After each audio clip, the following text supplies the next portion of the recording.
Welcome to the City of Bakersfield Planning Commission meeting. This television broadcast is brought to you by the local cable companies, the County of Kern, and the City of Bakersfield. You can watch the rebroadcast of this meeting Saturday at 7 p.m. and Sunday at 10 a.m. The agenda for this meeting can be downloaded at www.bakersfieldcity.us. Presiding over this evening's meeting, Chair Zach Bashir-Tosh. Good evening. It is my pleasure to call to order the August 17th, 2023 Planning Commission meeting. Madam Clerk, would you please call roll? Chair Bashir-Tosh. Here. Vice Chair Cater. Here. Commissioner Biddle. Here. Commissioner Kaur. Here. Commissioner Komen. Here. Commissioner Lomas. Here. Commissioner Neal. Here.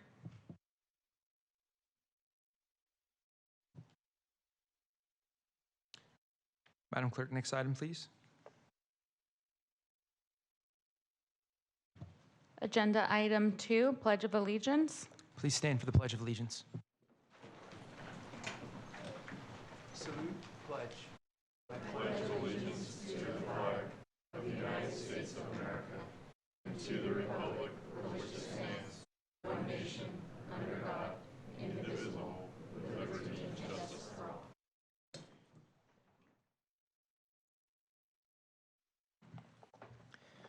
Thank you for attending tonight's Planning Commission meeting. The Commission provides an opportunity for public participation in the development process throughout the City of Bakersfield. The Planning Commission considers a wide variety of projects, including subdivision maps, zone changes, and general plan amendments, and more. When applications are received, the City Planning Division analyzes the requests. Planning staff will present the facts about the project along with their recommendation to the Planning Commission, who will approve the item or make a recommendation as appropriate. Madam Clerk, next item, please. Agenda item 3A, Public Statements. Does anyone in the audience wish to address the Commission regarding items listed on tonight's agenda? If you are here for consent public hearing item 5A, now is not the time to speak. You will be given an opportunity to speak at a later time.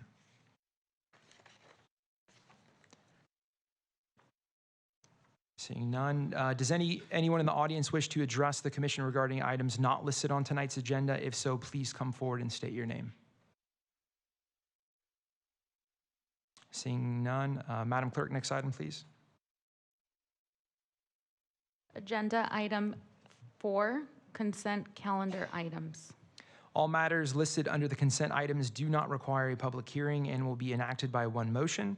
There will be no separate discussion of said items unless staff or commissioner requests specific items be discussed and or removed for separate action. May I get a motion for approving the consent items? I'll make a motion. Commissioner Cater, Chair I'll second that. Commissioner Carr, thank you. Commissioners, please cast your votes.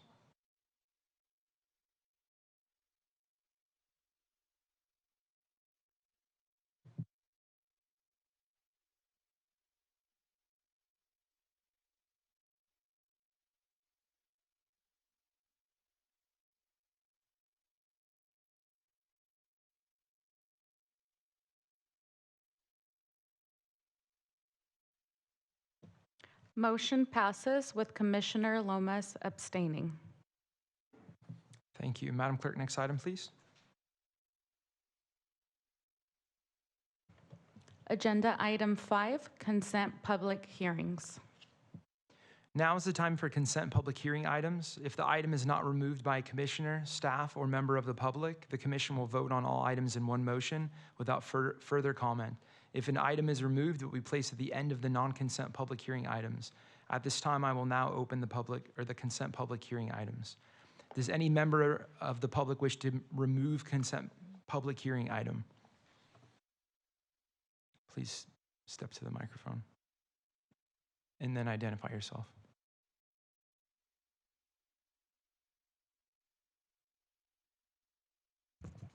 Hi, good evening. Dave Demahowski with the Home Builders Association. I'd like to pull off the item regarding the general plan, the zone change item. What is that, 5A or 5B? 5A. Thank you. Thank you. Yes, my name is Tom D. I'd like to pull off 5A in regards to 15 acres located in the Snow and Callaway area of that specific request. Yeah, it's pulled.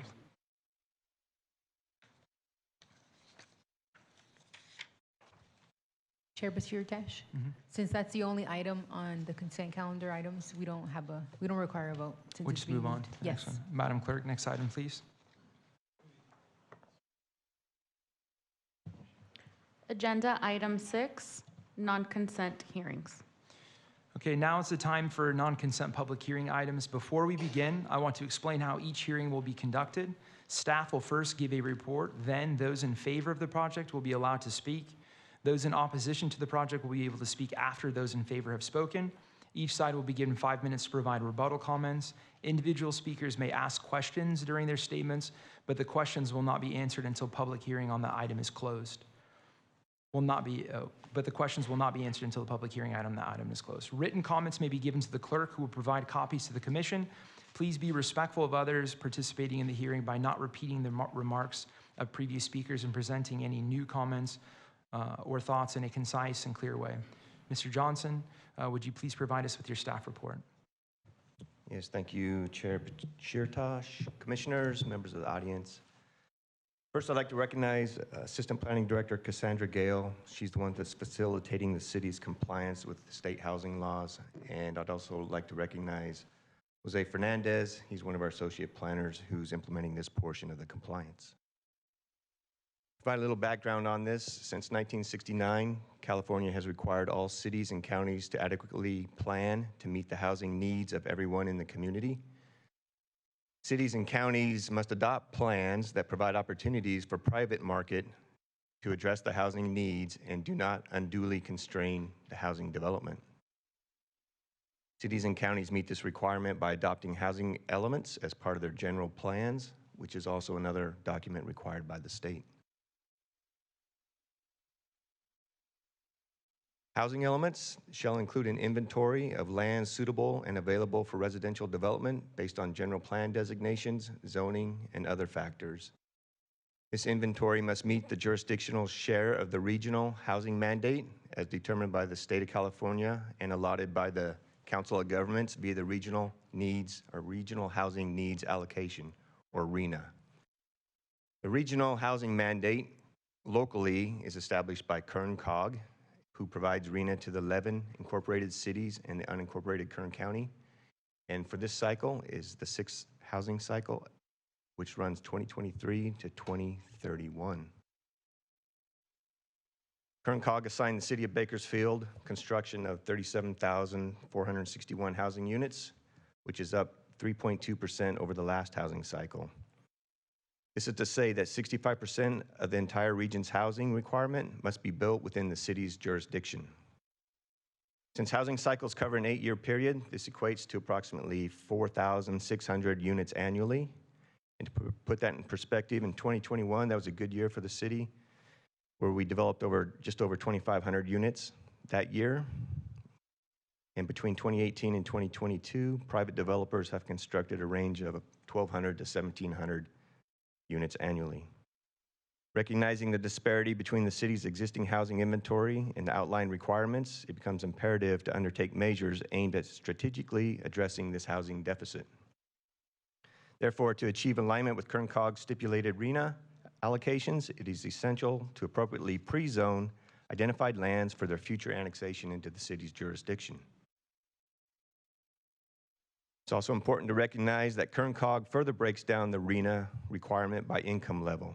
The city's requirement for 37,461 units includes 18,211 lower income units and 19,250 higher income units. Because state law does not allow for general plan amendments or zone changes within 2-year period of annexation, cities must pre-zone unincorporated territory that is expected to annex in the future. Additionally, state law requires consistency between the proposed general plan designation and the proposed zoning. With Bakersfield trying to meet the state and Kern COG's housing requirements, the proposed amendments to the general plan designation and pre-zoning status of the selected parcel on tonight's agenda becomes a necessity and the only logical way to obtain compliance. There are 4 areas being considered for a general plan amendment and pre-zone change. Each is located within the city's sphere of influence. 2 areas are substantially surrounded by city jurisdiction. 1 area is completely surrounded by city jurisdiction, and 1 area is abutting city jurisdiction on multiple sides. As shown on this map, 2 areas are in the northwest, 1 in the southeast, and 1 in the southwest. Zerka Road and 7th Standard. Again, this one is located in the northwest Bakersfield area. Approximately 9 parcels, 208 acres. General plan designation going from commercial and residential to commercial and various densities of residential. The pre-zoning going from agriculture to commercial and various residential densities.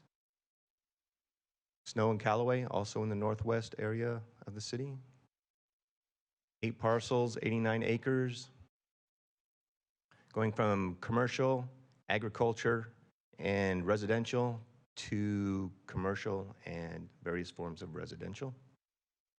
Again, with the zoning, pre-zoning, going from agriculture and commercial to commercial and various forms of residential.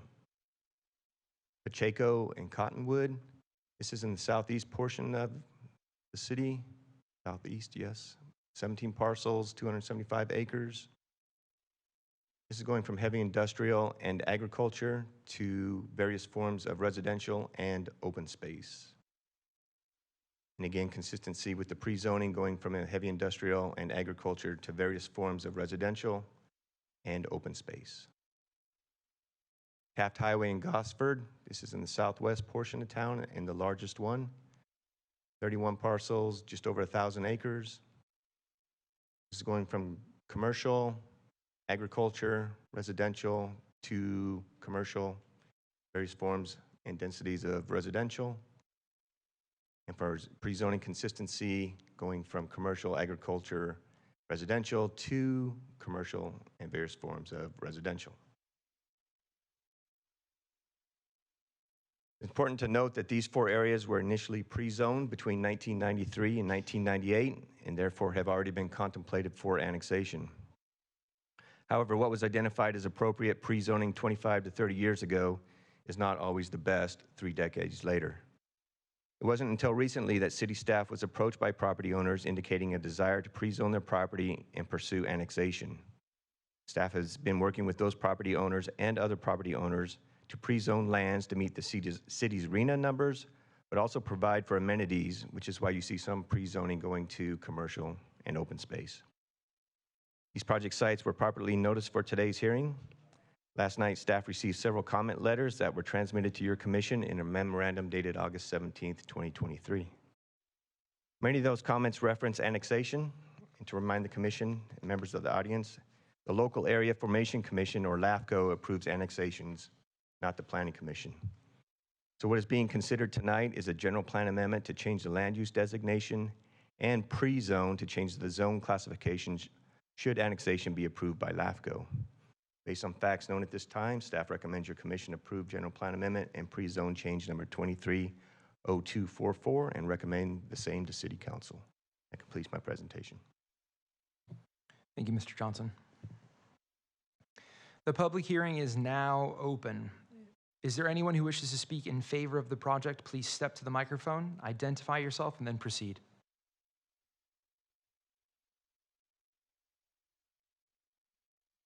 Seeing none, is there anyone who wishes to speak in opposition to the project? Please step to the microphone, identify yourself, and then proceed. And I would say if there's quite a few people that are going to speak in opposition, it would be probably best to sit in the front row so that it moves a little bit more fluid.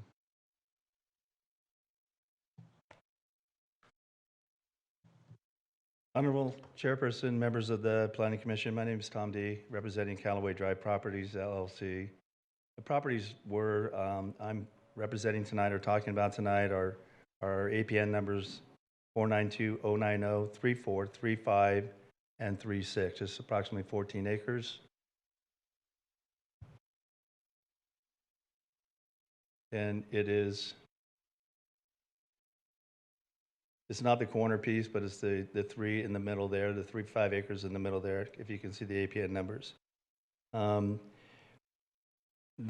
property is currently zoned commercial, C2 PUD, with an approved conditional use permit or conditional use permit number 59-102. The CUP approval is for 14 acres. It's a gated private community, 160 bungalow homes, clubhouse, a leasing facility, collaboration rooms. We've got fitness centers, pool, spa, tot lot, enclosed garages, carports, a 400 kV solar array, electric vehicles charging stations, on-site private drainage, enhanced landscaping throughout. This project is physically under construction today, 100%. The undergrounds are in. The project boundary walls are 95% completed. I have 85 slabs poured out there. The clubhouse and the phase 1 and 2 are in the framing and rough-in stages. We expect to complete Callaway Drive road improvements by the end of the year. The total permits that have been issued and active by the county to date are 132 permits. That includes 160 new homes, 28 detached garages, the clubhouse, the leasing office, the pool, the 400 kV solar array, site grading, utilities, everything. We paid well over $1.5 million in agency fees, plus we have another $1 million in the cash flow. Okay, we expect to complete this project by the end of 2024 and seek what I call permanent financing in mid-25.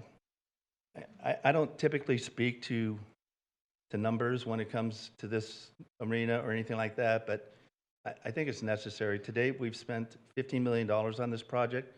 It's by far not vacant. We have contracts with the existing trade partners out there in the city in the tune of $26 million. Our solar array is a $1.5 million facility, and it's 85% done today. At build-out, we expect to have about $45 million in this project. So I feel there's a lot at stake, okay? And just regarding notifications, for the record, we've been working with the county for over 5 years, okay? There have been 4 planning commission hearings. There's been a board of supervisors hearing.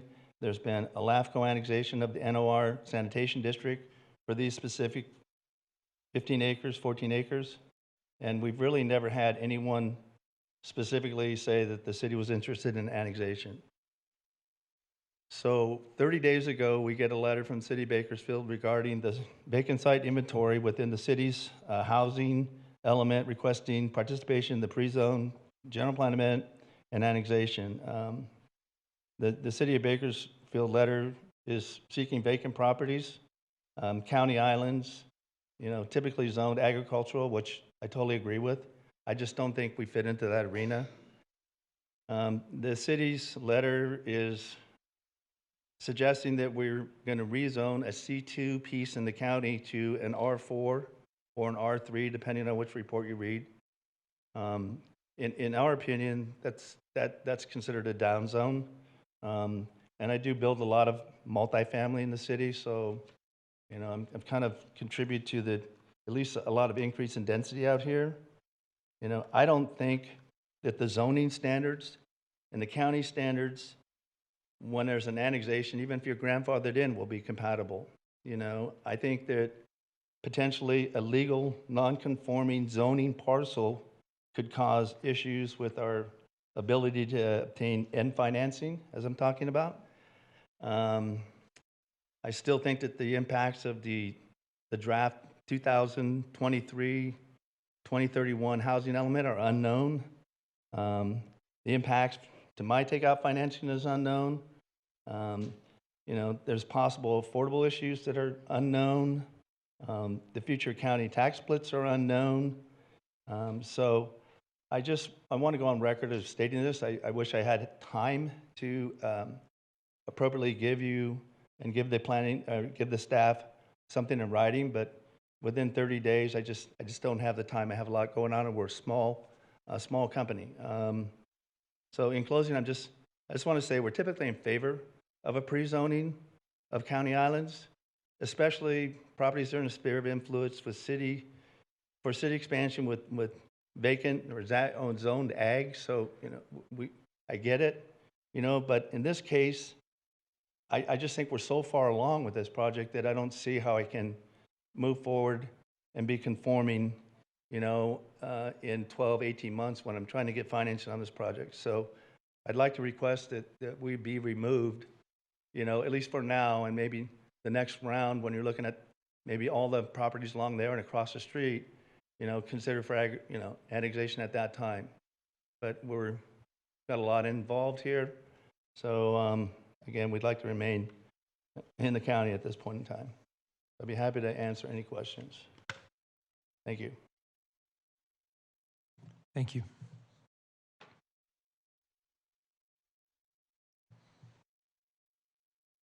Hello, everyone. I'm Estefania Lainez. I'm here to talk about the parcel, or not sure what the jargon is exactly, but it's 172-060-03. Yeah, that looks right. So my parents bought that piece of land a couple years ago, knowing that it was heavy industrial, and they had plans for this property, of which they haven't been able to accomplish yet due to financial constraints. But when my dad bought this property, he had a dream that he communicated with us. I think I sent a letter also communicating this, but he wanted this land to be used for his trucking business. He's an immigrant, so is my mom. Unfortunately, about 3 years ago, he passed away. It's really difficult for me to talk about it, but he had a lot of plans for this land, and he communicated that with us, especially for his trucking business. And I don't think that this parcel of land would benefit the compliance thing because it wouldn't be housing ever. So I don't see how it would fit into your planning. So I just wanted to communicate and comment and request to be removed from these plans because we would like to remain commercial, and we would like to one day have the financial money in order to make his plans and his dreams come true. I just recently graduated, so I haven't had the opportunity to, work or anything like that. All of my siblings are pretty young, but we hope, and we've always, ever since he passed away, we had the idea, he couldn't accomplish it while he was alive, but we will one day. And I feel like this plan is really detrimental to our family and also to our connection to our father. So we would like to request to be removed from the plans. Also, if you guys could be a bit more transparent on what all this means, especially because we felt like we didn't have enough information, and it was 30 days in advance. That's not a long time to really do research or understand, the jargon or the bureaucracy of all of this. So maybe there was a small pamphlet at the office, but even that was very limited in information. So just having more transparency in that would be greatly appreciated. So yeah, if you have any questions or concerns, please let me know. Thank you. Thank you.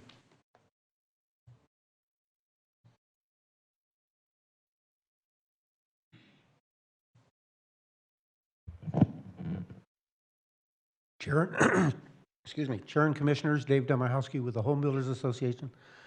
Just wanted to mention that Mr. D, who spoke earlier, is a member of our association, and we support his comments and recommendations to the city. Just wanted to keep it real short. Thank you. Thank you.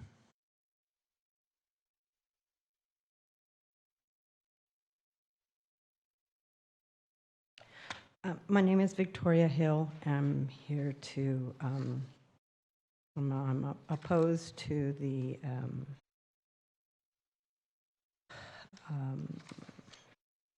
for the change 230244 for the Gosford and Taft Highway, the 1,000 acres.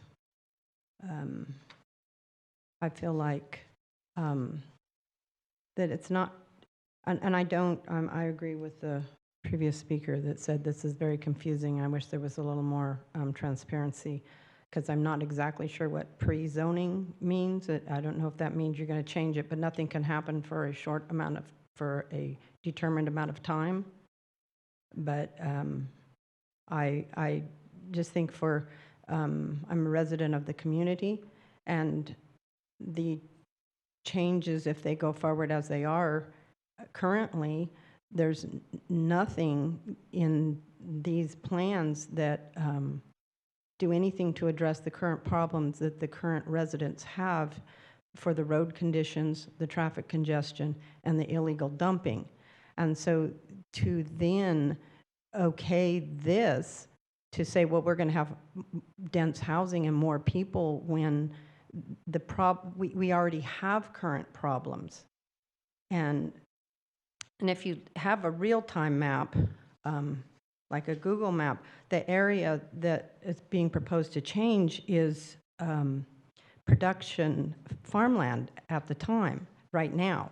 So to take that out of production doesn't seem like the best thought-out plan either. And the thing is I know that that's part of the city and future, but all the areas around there and all of the connecting roads, they haven't been improved at all. And the interchanges, and they go from 4-lane to 2-lane to 4-lane because of the way that seems to be ill-conceived that you push the road improvements onto the developers. So you have somebody develop up the road, then they don't, then they do, not on the other side. And it just causes huge problems, and nobody maintains the road. So you have these, and this is country, this is very rural. And unless you live out there or drive out there, I don't know that you can imagine what it's like. And it's just, and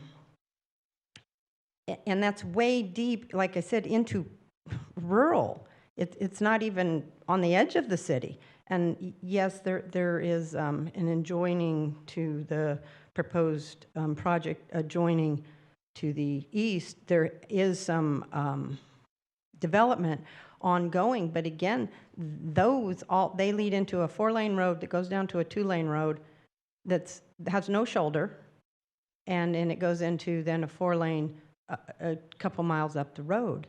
And it's not that, yes, we do need to look forward to the future for these things. It just seems like now isn't the time for this to pass. And the push has been to the west, like on Panama Road, the McAllister Ranch. I don't know what happened to that, but that's just bare land. And the growth is going to the west toward I-5, so kind of encompassing this southern little stretch here. There's no infrastructure. There's no,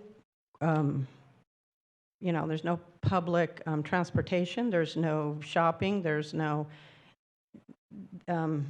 it just doesn't seem that this location in particular, and it's so large too. It seems to pre-plan such a large area.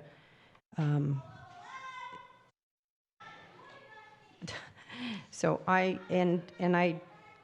just implore you to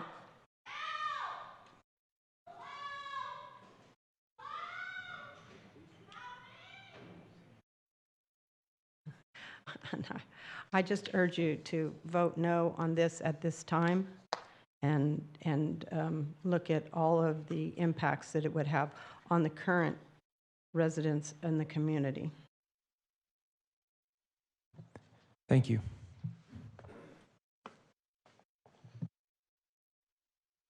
Hi, my name is Katie Lowther. I'm a resident of the area by this property.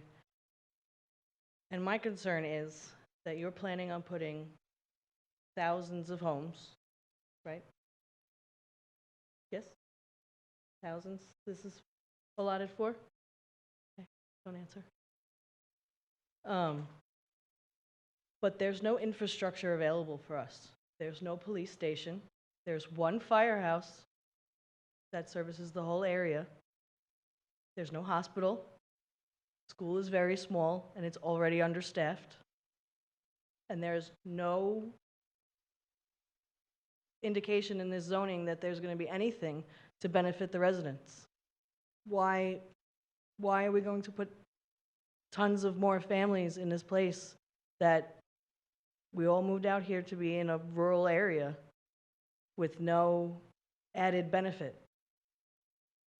It just seems bizarre that you would add so many more houses without having any better roads, bigger roads, more schooling, more safety and security features. That's just my concern, is that there's no benefit for the residents that are currently here. Thank you. Thank you.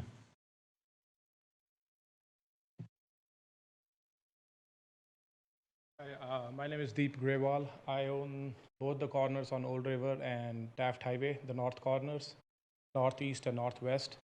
So I think the northwest is still in county, but on the backside is still being considered R1. It has been Old River Monte Carlo. It has been there since 1927. On the other side, there's a residential that got burned because of a hit and run accident or a hit accident, and then right next to it is an old convenience store. And and on the back side, which you put at R1, it's all been Kern Delta water storage. So I don't see any houses being built on that side. So I'm okay with the city being an X, but I wanted to make sure that it's not R1, it's whatever the use has been. There's a convenience store and another store, and then the Monte Carlo all need to be or like a C2 or highway commercial, something like that. Because Kern Delta is on the back, 185 acres. And they have already put water storage in there. So there's not going to be houses for a little while on that. Thank you. Thank you. Does anyone else wish to speak in opposition of the project? Please step to the microphone and identify yourself. My name is Eleanor Martinez. I'm a resident on Pacheco and Cottonwood. And I honestly do feel that it was a very short notice of 30 days to kind of go about doing some research on this. So as a resident there, it was difficult for me to even understand the concept of what this is all about. So I know this is for like voting, but I like to have more time in discussing what is the changes going to benefit us as residents. I do know that what we have now, you guys want to change for better, but we're the ones living there, so I need to know what's going on. And yeah, that's, again, my name is Eleanor Martinez, and I'm concerned for Pacheco and Cottonwood. Thank you.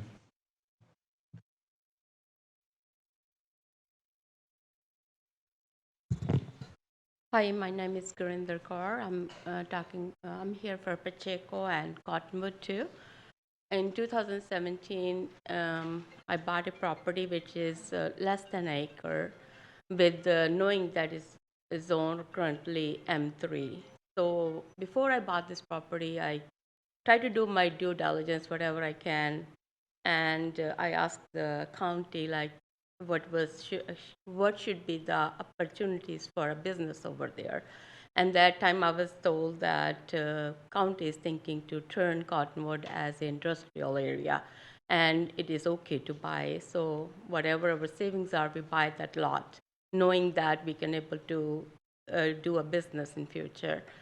So we start saving after that, and last year, we put a permit with the city for a metal building, which is currently in process with county. Sorry, not city, sorry, county. I make multiple trips as a single mother to the county to make sure that I can able to get those permit, put all my savings in there. I put almost $50,000 or $70,000 in doing the brick wall around, having the gate, because that area is not that convenient for the public to have a business there. Then I pay almost $60,000 for the Borga, for the metal building. And I was in contact with a lot of engineers, with a lot of other people, trying to have my dream come true. And all of a sudden, I got the letter that they are going to zone to R1 or R2, whatever. So all of my years, like my hard work, my savings, everything is online now. I would never expect that this can happen. So I really request that zone, at least you guys have something in mind about it, like how you can able to support us too, as a person who wants to establish her own business, to be her own. And it's all of my hard working in there. I work 8-hour shift every day to have some saving, to have something in future for me. So I really request to look into it. Thank you. Thank you.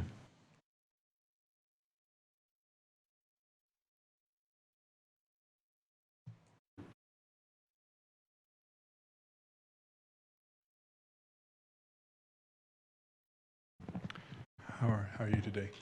My name is Brandon Stallnaker. I'm a member of the Lakeside community, which is the Taft Highway and Gosford community, and we're here in opposition of the rezoning for multiple reasons, but a lot of it has to do with the price of housing that we have spent and paid money to be in that area, and we have high property values.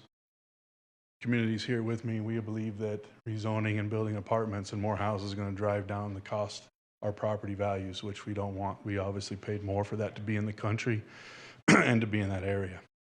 Also, as a member of the Booster Club at the Lakeside School, which is in the Lakeside School District, which is in there, they are busting at the seams already. So you add more apartments, you add more housing, you're going to have more kids, which means you're going to be building another school. There's no way they can handle it. That's speaking from seeing that with my own eyes, because I am a member of that Booster Club at that school and help on it on a very regular basis because we're low budget. So just wanted to mention that we here supporting each other because we're all in opposition to that. Thank you. Thank you.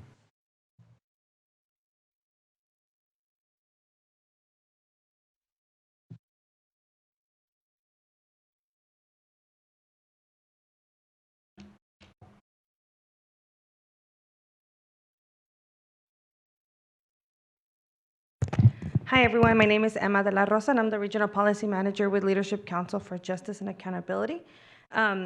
We work with residents who are, most vulnerable to displacement and have gone through various housing issues. And, we've submitted comments on the housing element before, specifically to ensure that, the city is affirmatively furthering fair housing and identifying sites that are suitable for housing and sites that, will not perpetuate historical patterns of segregation and discrimination. And so with that note, I did want to ensure to bring up that, the staff reports notes that none of the identified parcels are within a physical constraint or hazard area, which would impede sustainable development.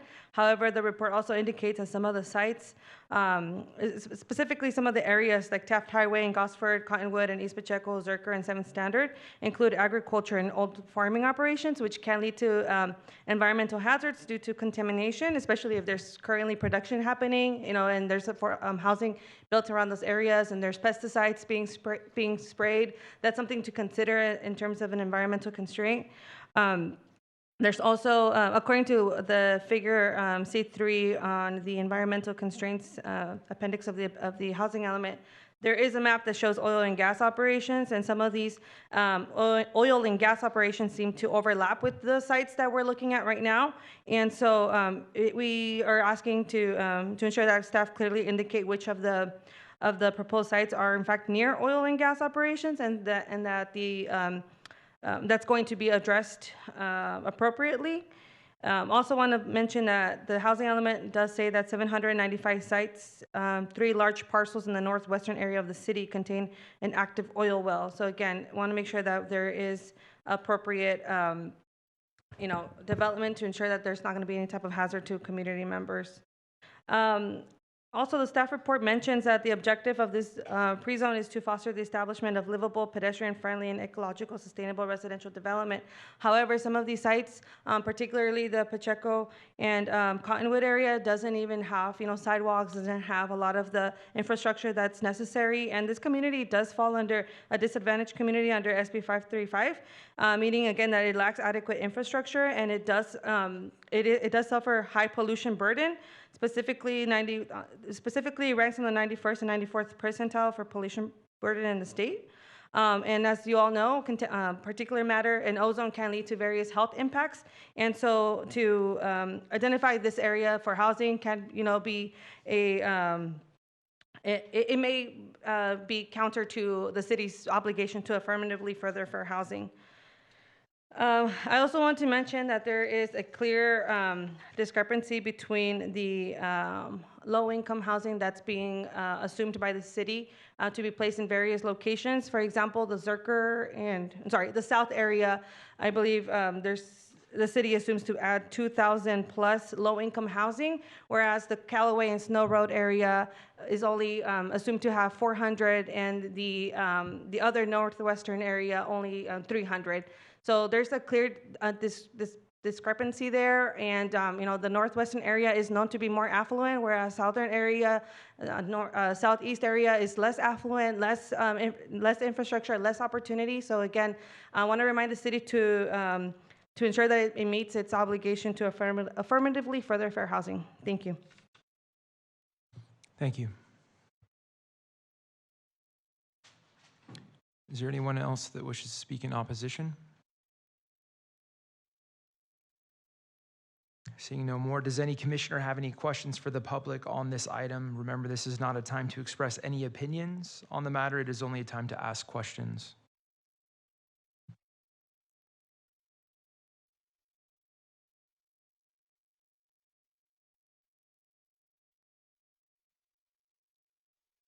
Commissioner Coleman.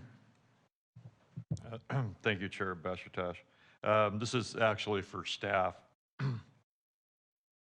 Can you talk about what considerations have been taken for what's going on in these parcels already?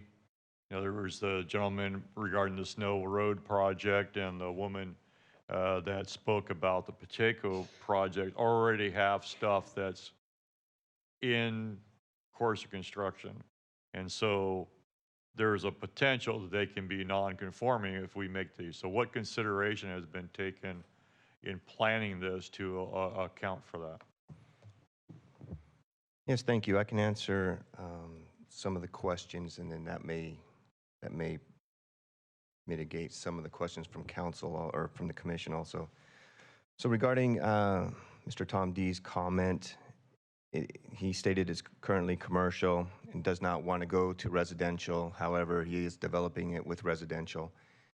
He already has permits through the county, so those permits are honored. We would not require, I don't want to necessarily call it a legal non-conforming use, but if it's permitted through the county, we would honor what the county permitted. Therefore, he can continue to go forward. He would not lose anything that he would already have invested. And it would appear that the proposed R3 for that site may be aligned with his current development. We've also been informed by some developers that financing residential property is easier than commercial property, so therefore it may be of benefit to Mr. D with the proposed residential, again, but this is pre-zoning. So Mr. Tom D wouldn't lose anything there. I would note that Ms. Lanes, she's on the Pacheco site. She was hoping to establish a trucking business. Looking at the aerials, looks like there is a trucking business already established, so as long as that's permitted through the county, again, we would honor that business to continue as is. If it's not permitted through the county, of course, then you would need to comply with the city requirements.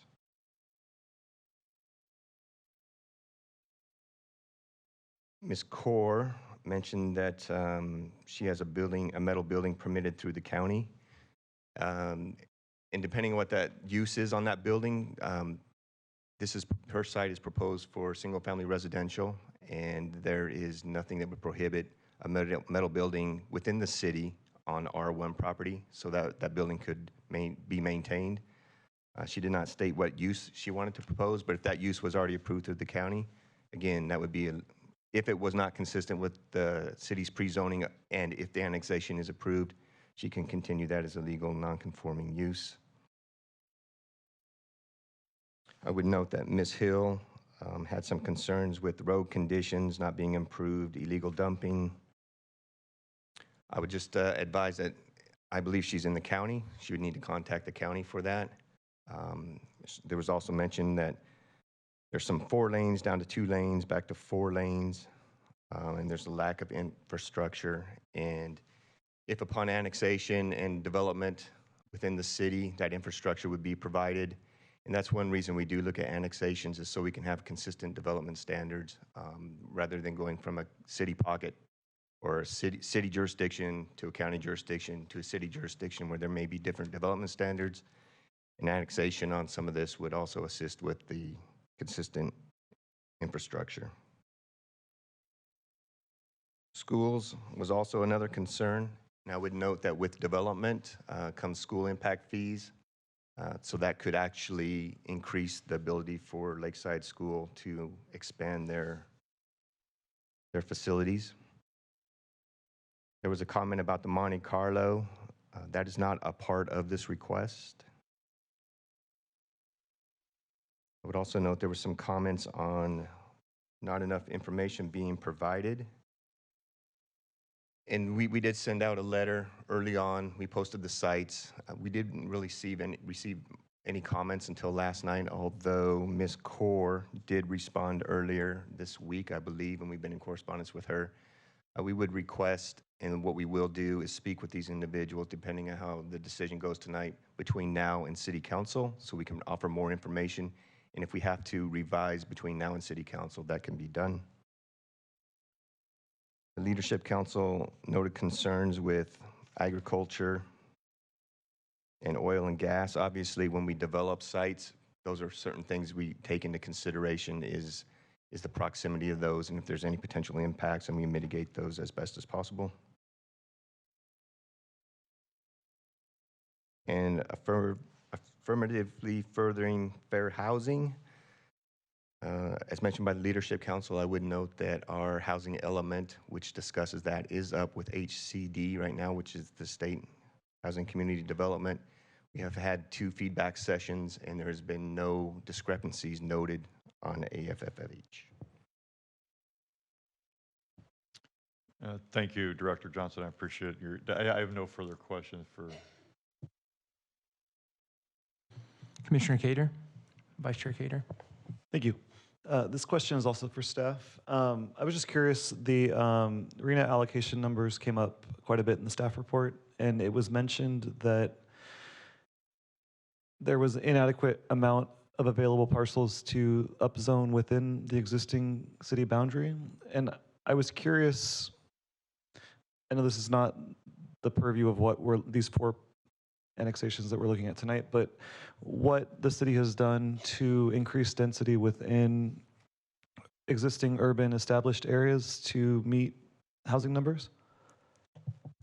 Correct. So we've been dealing with developers, local developers, quite a few developers, and they are going through zone changes and general plan amendments to upzone or densify their properties. So that is ongoing right now, and you'll be seeing more and more of those in the next year, if not sooner. These properties were, again, we had some of the property owners come to staff on this, and so then when we looked at a bigger picture is why you see other properties not involved. But they came forward wanting to come into the city with residential at densities, which is why we're coming forward with a pre-zone. Again, this is just a pre-zone, general plan amendment and pre-zone if the annexation is approved. Second clarification question. The relationship between the county and the city in these boundary areas is always a little bit vague. Is the county, what we're looking at tonight is more formal zoning, more housing zoning. Is that an effort that the county is kind of pursuing at the borders of the city as well? Or is this densification really a result of an annexation process? I would note, excuse me, I would note that the county in May of last year, 2022, they went through the Planning Commission, County Planning Commission, and the Board of Supervisors doing similar to what we're doing now. Some of those properties were,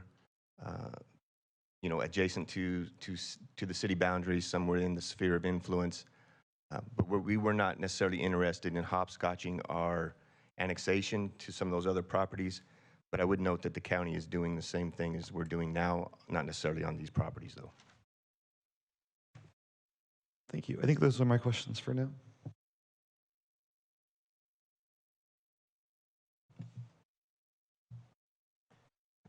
Do we open up the rebuttal? Oh, sorry, I didn't see that. You popped up the last second. Commissioner Biddle. Can we get a little more, or this is to staff as well, a little more explanation on how these notices work and what kind of communication is made with the surrounding communities when these big decisions are made? As with all general plan amendment zone changes, we notify everybody within 300 feet, all property owners within 300 feet of the boundary. We also post the sites in advance, and we post in the local newspaper. In this case, since an annexation would be needed to facilitate this, we also sent out a letter to affected property owners in order to advise them to basically either get their concurrence or contact staff so we can discuss concerns and the proper options to move forward. So this was noticed in every other manner that we've done. Might be inappropriate, but when it is the city, because we're used to having developers up here or another person, when it is the city, is there ever any workshops with the surrounding public to kind of give them an idea of what's going on? Do we ever hold meetings so that way more of this is kind of taken care of before we get to the Planning Commission? I would say if we were in city jurisdiction, yes, that would be true. That's all I have. Commissioner Lomas. I have a question about annexation in itself, okay? So to help break it down, because as it was mentioned, it's confusing for most people on how this works. And quite frankly, all the years I've been doing this, I've never seen this. So let's break it down like I'm a 5-year-old. It always works out better. So you have a piece of property that's pre-zoned. Then what happens? Do they come in? Does this all come in at once? Does it come in as pieces? Is LAFCO still the entity that handles this? Could you speak to that process? Yes, I believe I have a slide in anticipation of some annexation questions. This was prepared by LAFCO, a presentation that was given to the city a while back.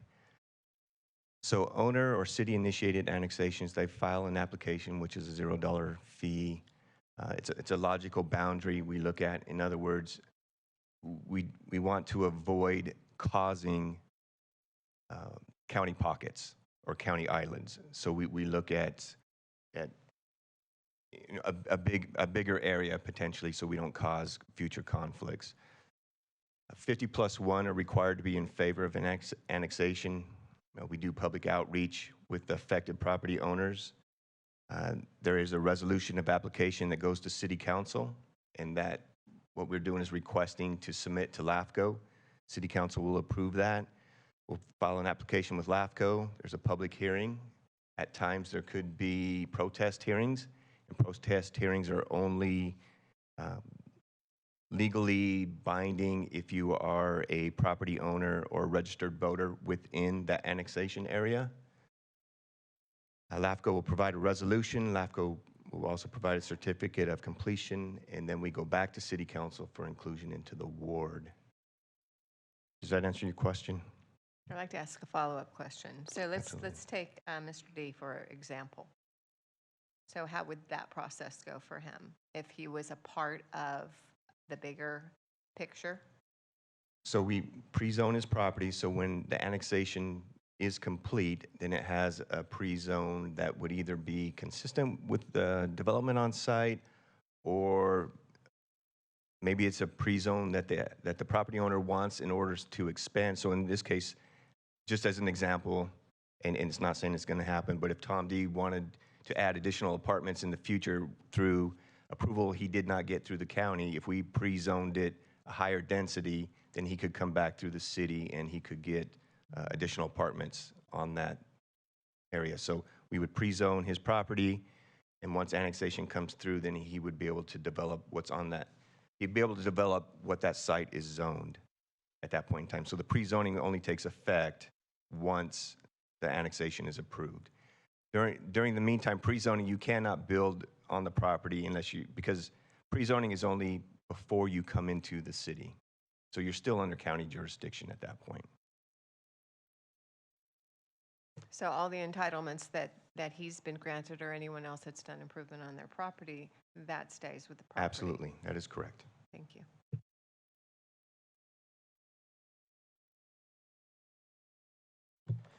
Vice Chair Cater. That question feeds into my follow-up question that I forgot previously, which is, can you explain how the process works to somebody who has acquired property but has not yet acted on building on that property? What happens to the zoning which they purchased? It would go under what the pre-zoning is. So upon annexation, it would be what it is pre-zoned. And just to clarify, the annexation, kind of there's the election of annexation is one process, but there is a kind of, for lack of a better word, imposed annexation process where properties are brought into, or is it usually an owner-elected process to annex? Typically, we have concurrence from the owners. We do have an option. The top option there says island annexations, and the government code allows if you're 150 acres or less, or completely or substantially surrounded by the city, there is no protest hearing, and if we want you to annex, you will annex. However, we do work with the county, we do work with LAFCO, and we have some islands that we've inquired about annexing, and they were opposed to that, and we have backed off on those island annexations.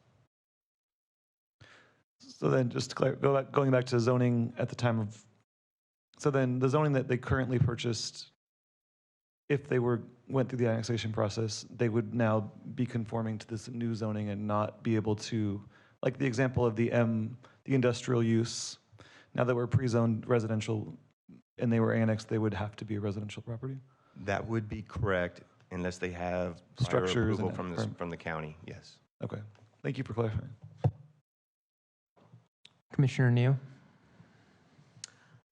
This question is for staff. I cannot imagine saving all of my money and buying a piece of land and then being told, in reliance on as it were currently zoned at the time that I purchased it, and then being told that I couldn't do what I wanted to do. That was the underlying purpose that I purchased, especially if I'm a family and I don't, not a big developer. They're able to pivot a little bit more. So my question to you is, I was surprised to hear Commissioner Lomas says she hasn't seen this done before. That's all. Red flags always go up for me when that happens. And so my question for you was, understanding that there are property owners that have spoken up tonight that did have a dream for their property as it is currently zoned, is there a way for us to add an exception or a condition to the pre-zone to allow whatever that use is, even though they haven't started to build upon it? You would have to deny what's in front of you, at least for that parcel. The other option, like I mentioned, is for you to make a decision tonight, and then we work with those owners, because it sounds like there's a lack of information on some of the owners' part, that we can work with the owners between now and City Council, and we can adjust between now and City Council. What we cannot do, though, is if they want something different than what we're proposing and what they currently have, we cannot do that without withdrawing that portion altogether. My question is, the designation that they currently have not, I understand that if they're already building or taking out, they'd be grandfathered into that. My question is if they wanted to be grandfathered into whatever their current designation is, and then maybe when the property transfers in the future, it goes into the suggested pre-zone. If it does, I'm just asking a question about how we can take into consideration not just the people that actually have money to build that bought land, but the people that don't have the money to build, but bought land in reliance as it were currently zoned. And I understand that, well, and then my other question was, you said that you can force island annexation. So even if we voted no for those particular parcels tonight, and here's the question, couldn't they in the future be forced into annexation anyways if they were surrounded completely or substantially surrounded based on the decision we made tonight? Well, and you are correct. Excuse me, none of these qualify as an island annexation as currently is. And if we went forward with everything but one property, LAFCO would probably tell us that we need to have the protest hearing and take a pulse of the entire properties. By annexing and then creating a county island is not proper planning per se. I would note that these folks along the Pacheco site have M3 zoning, and the M3 zone is intended to provide areas suitable for the development of heavy manufacturing and industrial uses, processing of animal and food or byproducts, waste recycling, disposal, processing and manufacture of undesirable products. Uses allowed in the M3 are incompatible with other land uses and should not be located in places substantially removed from uses which may be impacted by the M3. Trucking yards are not allowed in the M3 zone. M3 zones are for items such as acid manufacturing, sawmills, scrap metal junkyards, chemical manufacturing, and the like. So the fact that a parcel that may be under an acre doing M3 use is probably unlikely anyway.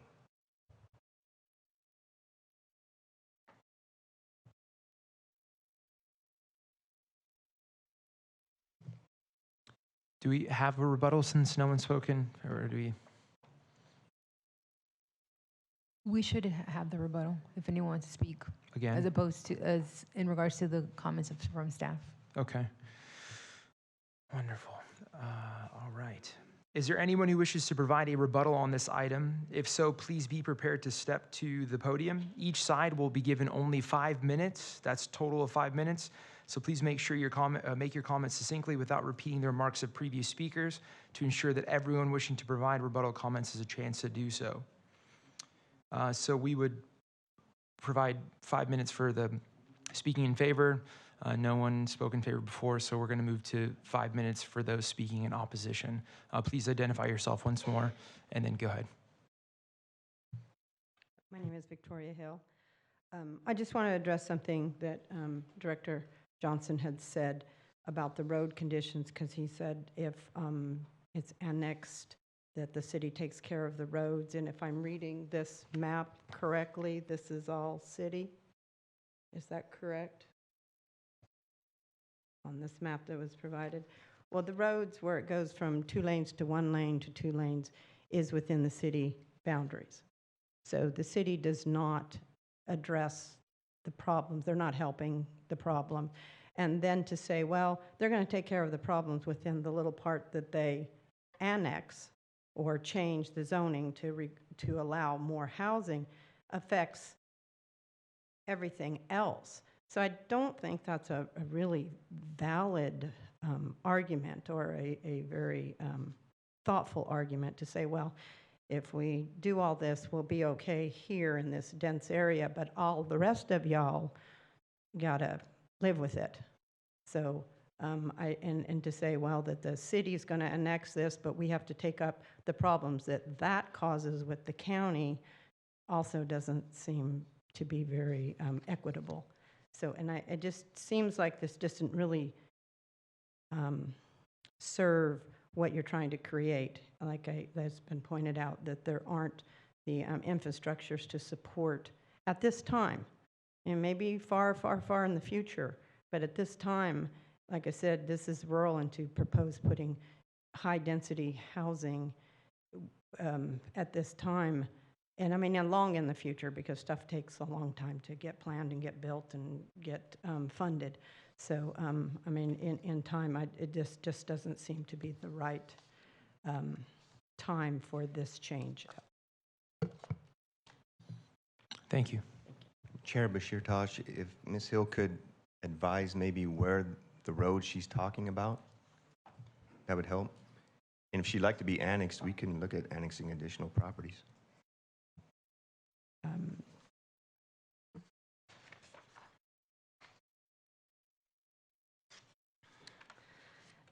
In particular, is the intersection of Ash and Ash and Berkshire, north of Berkshire, on Ash Road is a divided road. Yeah, please. Thank you. I think it was at 3:30. 3 even? Thank you. Sorry about that. We didn't want to take time off of all of your chance to speak while you're answering our questions. So. Okay, thank you. Okay, so north on Ash Road, at Berkshire and Ash, north of Berkshire is a divided 4-lane road, and then then south of Berkshire. So if you're heading south on Ash, you're on a 4-lane divided highway, and it abruptly goes into 2 lanes at Berkshire. So south of Berkshire, it goes along, and it's a 2-lane, no shoulders, and it's not maintained, so it's not in good condition. It's very narrow, and then it goes down to a stop sign at a mile down. It's a stop sign, and I think it's still. Then I think it's wide on one side because it's on the west side, because that's not the sports center. Before the sports center is the water treatment plant, waste treatment. And then it hits the sports center where again, and on the east side is a housing development. So then again, you got a nice big 4-lane divided with lights. And then keep going south, and then you hit Taft Highway, where it kind of goes down, which is a funny intersection because you're driving into south, which then isn't the city. That's no longer the city, so that would make sense. And the same then if you're going north on Gosford, at Gosford and Panama Lane, Gosford, and shows on the map that's I believe that's that city. And again, it's undeveloped, and it's just 2 lanes, and that goes into Panama, which has a light, but it's a 2-lane road, and then it branches out. And I think, and I'm not sure Panama going east and west, how that's, I know going east it's 4 lanes, but west it's kind of not. And the traffic backs up a half a mile at that location at certain times of the day, because it just can't handle the traffic. And okay. Yeah. Okay. Yeah, I Yep, appreciate, yep, yep. I Okay, appreciate that those- response. So that gives us something to look Thank into. you. Okay. Thank you. Okay.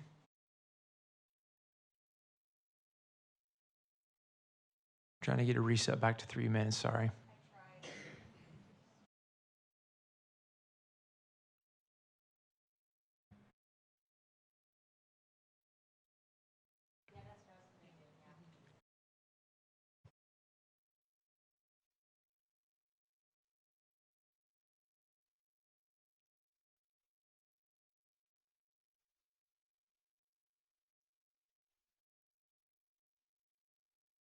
Okay.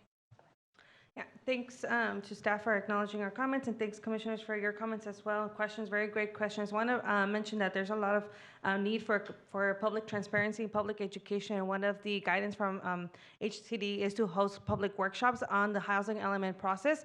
And I believe that Commissioner Biddle's comment really speaks to that requirement of AFFH. And so I do recommend staff to host additional workshops on housing element, the housing element process, to ensure that residents who are concerned about this process can meaningfully engage and provide their feedback. Also want to mention that there is, within the staff report, it mentioned that there's a update happening to the zoning code ordinance, yet we have not heard anything about that update, nor has it been brought up to Planning Commission as far as I know. Hopefully I haven't missed it. But again, that speaks to the transparency issue that residents are bringing up. I think it's important to have that be part of a public process and part of a workshop. Lastly, I wasn't able to really capture the issue with the county islands within city jurisdiction. We work with residents who actually suffer from the lack of infrastructure like lighting or sidewalks because they live in county islands. And one of the main issues that we see is because residents don't know who to go to, whether it be city or county. So I'm wondering why those sites are not considered for rezone. There's probably a really good explanation for that. I just wanted to see if we can talk more about that. Thank you. Thank you. We have 1 minute and 31 seconds left. My name is Balwinder Joshan, and my partner just talked about that corner at across from Monte Carlo at Old River and Taft Highway. I just want to let everybody know we was in that house last year when we got hit by somebody at midnight, and 4 of us was almost killed. House got on fire, and my son, his wife, and my grandson, they're still suffering. And the city want to me build house there again. Nobody want to live in that house. Then district Delta Water, they storage the water behind our property, and in that parcel, how many houses I can build? So that corner is commercial, and we want to stay commercial. So nobody want to live in that corner. Even if I build a house there, I don't want to put any other family in dangerous what I went through. So that's all I want to say. I want to City Council, please pay attention to the Old River, because I'm working at Monte Carlo every day. I seen 3 people dead in last 2 years on that intersection. So why don't we pay attention to straight that road to save the life? And we've seen so many accidents on that corner every day. I pulled 3 people, they came from the south on Old River, went straight into the canal. And we helped them to pull them out.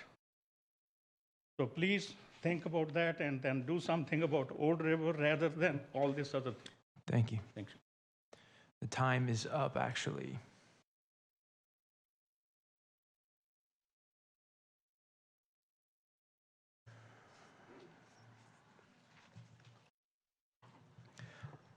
I will now close the public hearing on this item and return to the commission for comment and also action. Does any commissioner have any comments or wish to make a motion?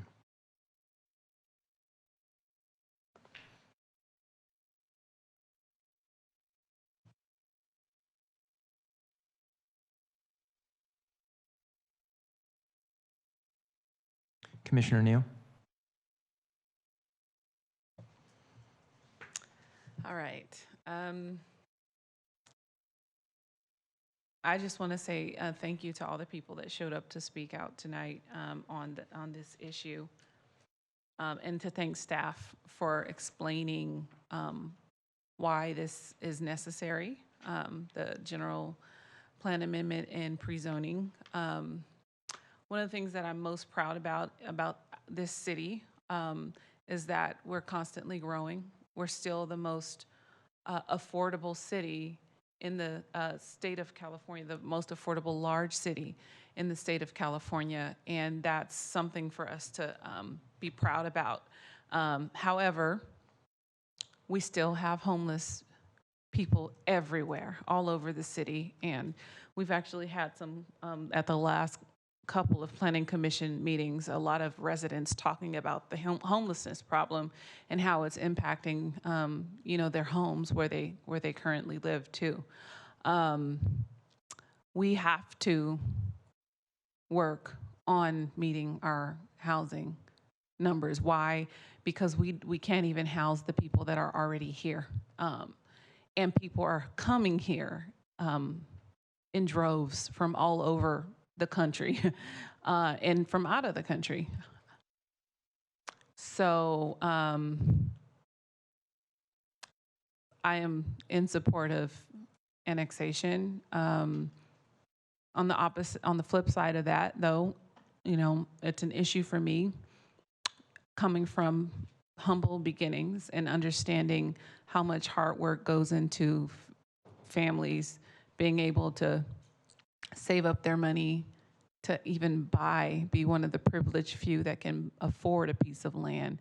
And I understand that we're not all rich and able to just build whatever we want to do on a piece of property right away, and that takes time for some of us. And so I'm also, my heart goes out to the Lane family, and I appreciate the speaker.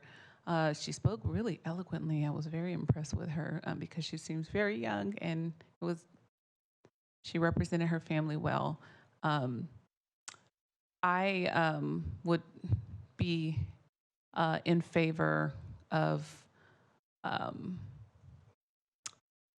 doing the annexation and excluding a couple of properties from the plan. And I want to hear from my other commissioners on their thoughts on that. Commissioner Biddle.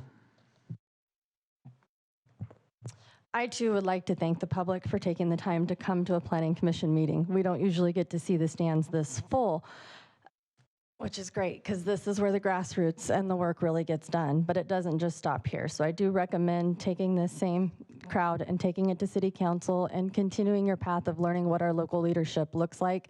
Because even on something like this, Barbara Lonemus has been here for 24 years and hadn't seen something like this. So it's very hard, but I would like to see a little bit more community outreach for the city of Bakersfield if we're going to be working on our housing numbers. I know it gets frustrating saying the same things over and over again. I have to say the same thing over and over again when dealing with the homeless issues downtown, when new businesses join our associations, but it's important to get public input and to get all of these things worked out. So, you know, I am in support of the annexation. I know it's scary being out in the county and seeing the city coming closer to you, but it is something that's been happening for years.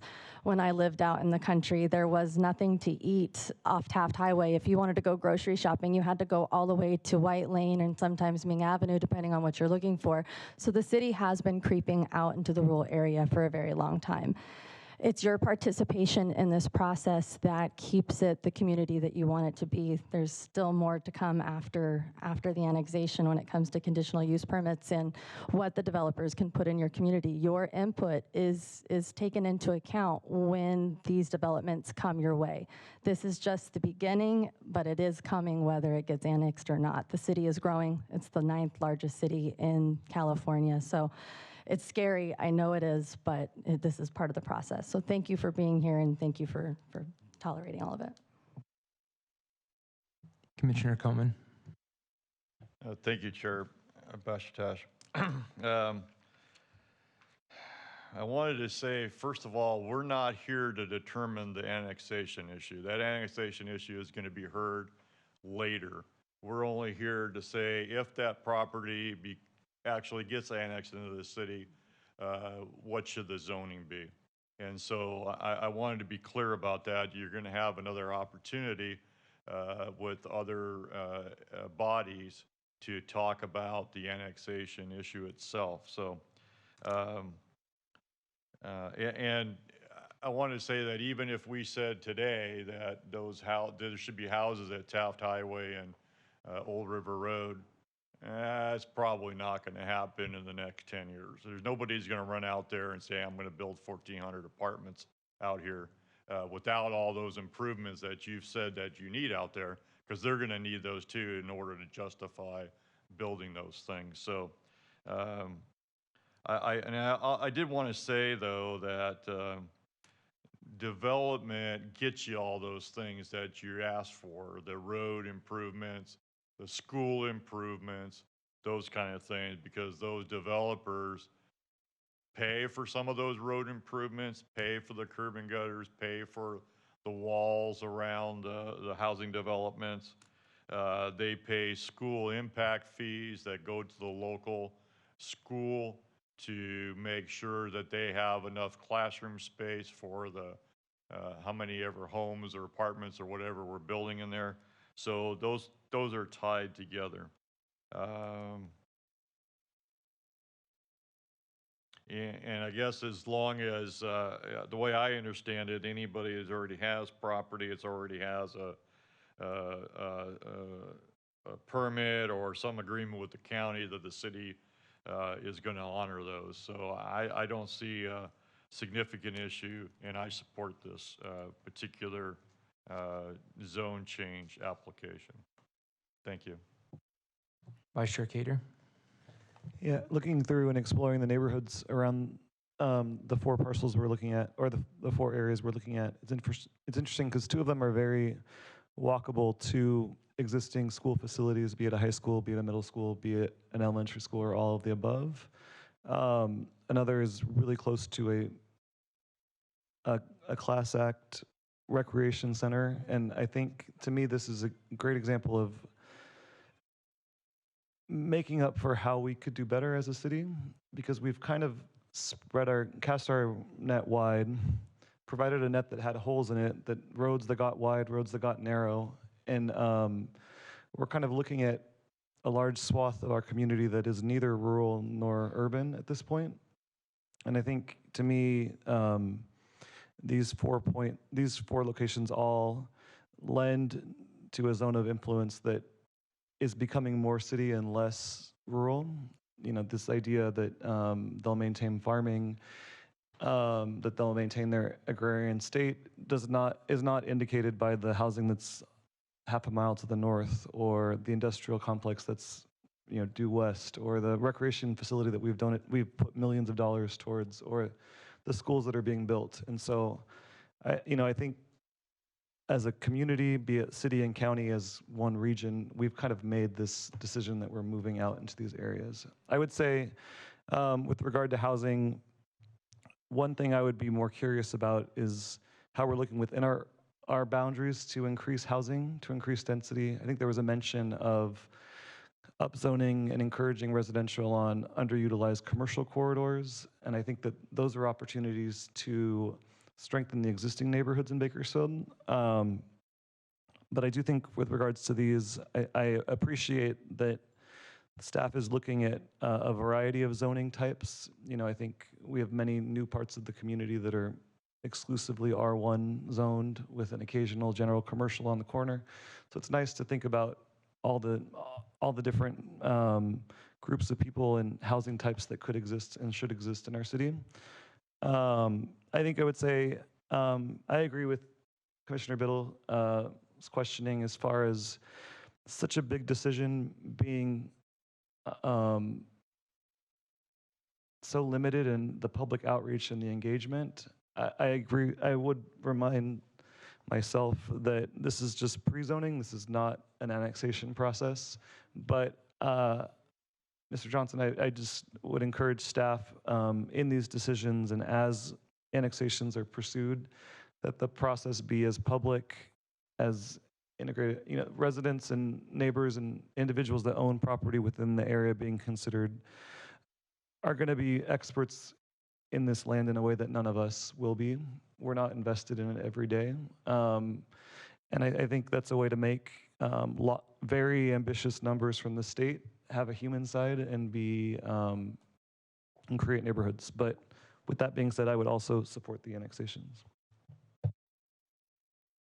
Commissioner Lomas. I was leaning forward. I didn't press my button, though.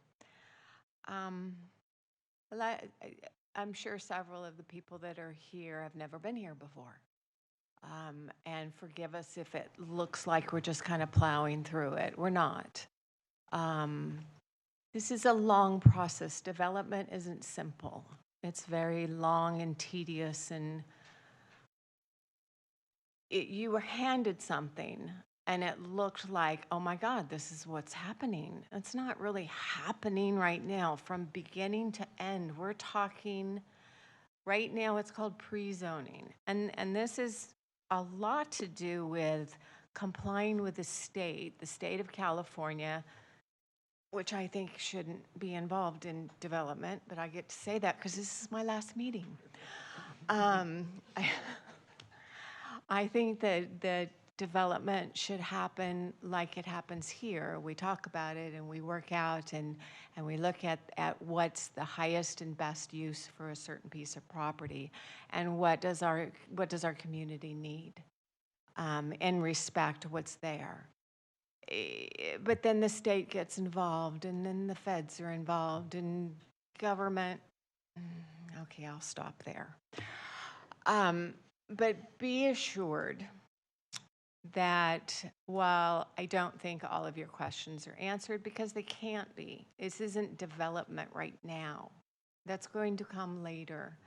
And all along the way, there is the city of Bakersfield, and I happen to think it's an amazing city, and we have amazing staff, and the people that sit up here are amazing people, and they're all here wanting just what you want. They want a better community.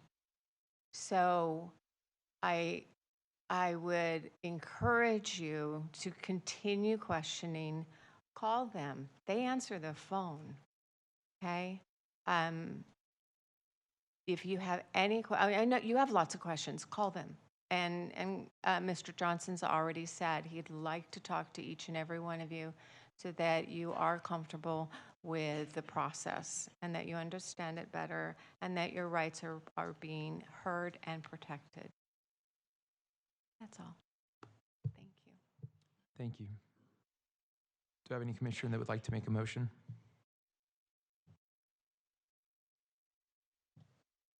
Commissioner Coleman? Yeah, I'd like to make a motion that we approve, I'm sorry, item 5A, item number GPA ZC 23-0244, and all the conditions that were attached to the staff recommendation. Do you have a second? I have a comment before you get a second. Sure. For my, this is for staff, I guess it's the question. Thank you, I like that face. If we were looking at the 4 sections of the city or the county that we're looking to pre-zone and do a general plan amendment for, to remove any of those properties from the plan, what would be the impact of that in terms of our ability to move forward with the rest of everything? Because I just want the public to understand what's about to happen. If I understand the question correctly, if there was a parcel to be excluded from tonight's recommendation, it would remain, and it was approved through the Planning Commission and ultimately approved that way through City Council, it would remain what it currently is pre-zoned. And then the annexation portion, which again goes through LAFCO, LAFCO would make the decision based on, if it had to go to protest hearing, based on the number of protests, whether or not the annexation would go through or would not go through. Okay. And so if there were an island created with the pre-zoning for that area, when it gets to LAFCO, my understanding of the explanation was that they can just make a decision that if there's an island there. Okay, yes, thank you for allowing me to clarify. We would not be creating an island by excluding a site from this pre-zoning. The islands are created from an annexation portion of it. So if by chance LAFCO says, okay, we will exclude that portion, that parcel from the annexation, and now you have a 1-acre parcel that's entirely surrounded by the city, that's typically something that LAFCO does not support, because then the city is responsible for this 1 acre that's in the middle, or excuse me, the county would be responsible for this 1 acre that's in the middle of the city. So the island annexations is, again, through the annexation, which is through LAFCO. What you're considering tonight is strictly the general plan designation and the pre-zone if it were annexed. So if we left out any property from the pre-zoning that's identified there, that would not go before LAFCO for annexation. No, it would go before LAFCO. If Okay. we were creating an island, it would go before LAFCO with a recommendation that we incorporate that. LAFCO would likely see it our way, and because this is not a true island annexation worth 150 acres or less, it would go to what we would call a protest hearing, and then we would go through a percentage of registered voters and a percentage of property owners within the annexation area. They would get a chance to vote whether or not to annex, and you have to have 50% plus one. So one property owner out of 31 parcels would be required to be annexed in. One other thing I didn't get to clarify earlier, with particular concern for the Lane family, for their parcel, it's currently zoned M3, and under that zoning, there is no use as of right for a trucking. That is correct. Okay, so if they wanted to make their father's dream come true and put a trucking business there, they would be coming under some form of an application to the commission to be granted and council to be given, to be approved to have such a business on that as it's currently zoned. As long as the business, let's just say the trucking business specifically, if that is approved through the county, then we would honor that. Even if it came in as M3, we would honor that as a legal non-conforming use in the M3, okay? If it's not approved through the county and it is annexed in as M3 and they want to come in for a truck yard, they would have to do a general plan amendment and zone change through the city to downgrade that from M3 to M1 or M2. Okay. So they would have to come through and pay, I mean, $20,000 or more to process a general plan amendment and zone change to downgrade it from M3. Yeah, so okay. I just want them to understand that it would be an expensive process to do what they want to do outside of anyway. And so, you know, with that being said, I'm not making the decision to try to push separating your property from the rest of them, because it would be it's not as of right. You would have to apply for something or spend money really quickly before any annexation. So with that being said, I support you guys, but you have to understand that is the reason underlying my support for the motion. So I'm going to go ahead and second the motion by Commissioner Coleman to approve item 5A as recommended by staff. We had a commissioner buzz in at the last second for a question. Even though it's been second, can we honor that? Yeah. You can ask the question. It's good for I really appreciate everyone that came out tonight, and I just think what we're talking about tonight is pre-zoning. Mr. Johnson, could you just please clarify what noticing looks like if the process of annexation were to begin on these parcels? Because I think that is the moment where most members of the audience are concerned. Since the annexation really only involves those within the annexation area, there would be additional outreach, and then we would comply with the Cortez-Knox-Hertzberg Act on any noticing, and we'd also comply with, we have a 2002 City Council resolution regarding annexations. We would comply with noticing per that. Do you know, those are both very technical terms, do you know the number of days and the format of which that occurs? I do not have that information ready, but if those who are within this annexation area, if they would reach out to the city staff, Jose Fernandez, he was on the hearing notice, that we will gladly engage and provide that information. Thank you. That was, just wanted to clarify that. Commissioners, please cast your vote.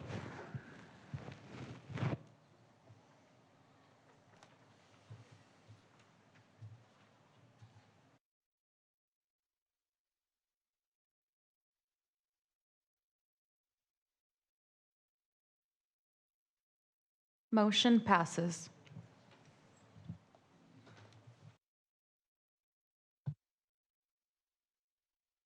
Chair Bashir Tosh, may I read the appeal? Yes, please. So decisions of the commission are subject to appeal by any person that believes they are adversely affected. The appeal must be filed in writing within 10 days from the date of the commission's decision. The appeal must be addressed to the city council and include the appellant's interest in or relationship to the project, identify the decision appealed, and address facts and reasons why the commission's decision should not be upheld. And again, this will be considered by city council. This is only a recommendation that your commission is making. Thank you. Madam Clerk, next item, please. Agenda item 7, reports.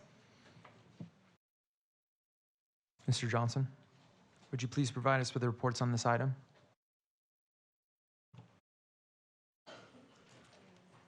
Yes, thank you. This report was a request made by your commission 2 months ago, I believe, regarding extensions of time. We postponed it to make sure that we had a full commission available. I would like to note that subdivision overview training is typically a minimum 8-hour course. There's in-depth subdivision training that goes at least 3 days. There's college courses on this that go months. You can spend hours online reading tips on how to implement the subdivision. You can actually spend hours online reading tips on how you can prevent development by using the Subdivision Map Act. It's my task to provide you sufficient information to the commission with a goal of about 10 minutes. So again, focusing on extensions of time. Thank you. But I do want to recognize several people within the city who are the most knowledgeable on subdivisions. We have Jenny Ng with the Planning Division. We have Manny Bell sitting next to me. We have Adrian Castro also with Public Works, who often sits next to me. We have Bob Wilson with Public Works Department. Together, they probably have over 5 decades of background information on subdivisions. But I would note, because of the nuances, there's still a lot of internal meetings that we have and we hold to make sure that we're interpreting the law correctly.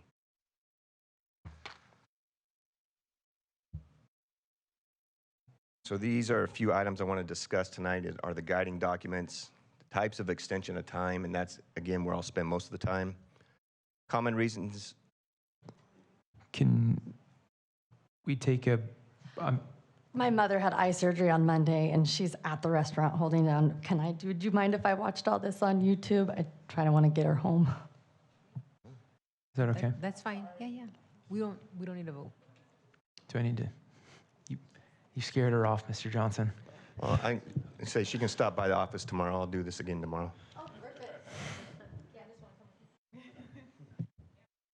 So again, I'll focus on types of extensions of time, common reasons for requesting extensions of time, extension of time process, expiration of subdivision maps, and then really probably what you're interested in is some local data on subdivision maps. I would also recognize that there are several individuals that will remain behind that can offer their position as a developer, and they are open to questions.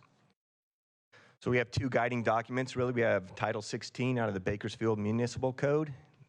This is our subdivisions. And we have California Government Code, Title 7, which is often referred to as the Subdivision Map Act. Both these were attached to the agenda, and so there was 200 pages of your reading pleasure.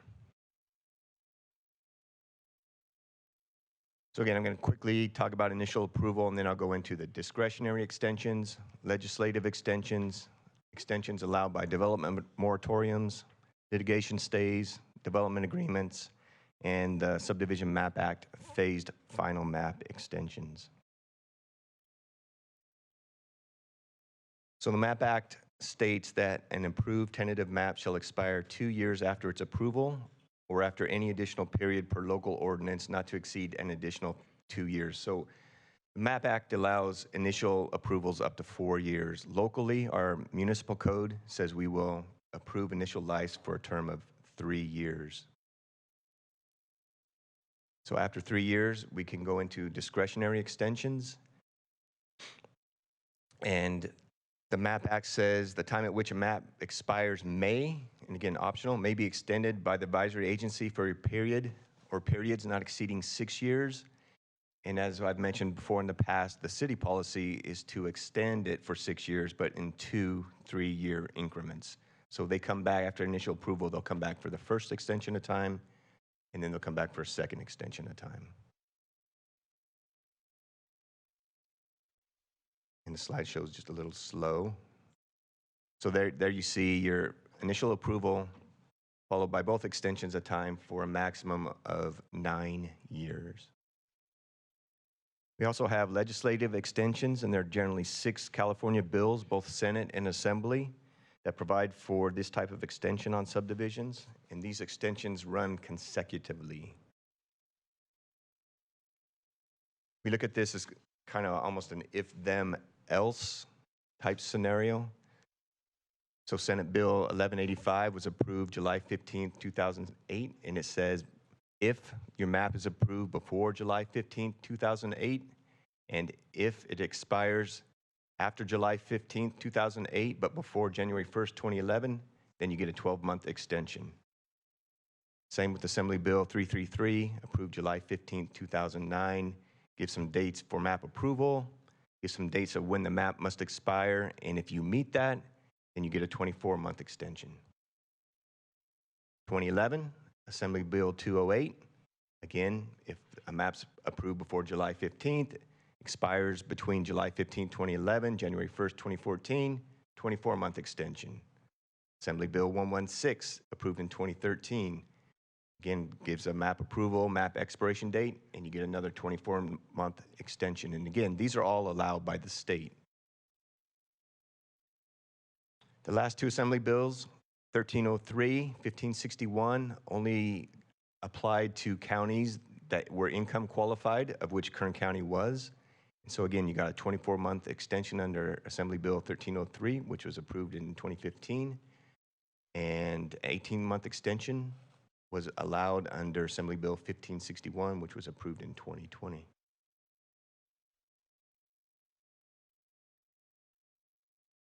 Give you a little time to read through that. So again, given an initial 3-year approval, along with 10.5 years of legislative extensions, this, if you did not apply any of the discretionary extensions, would give a map 13.5 years. Development moratoriums.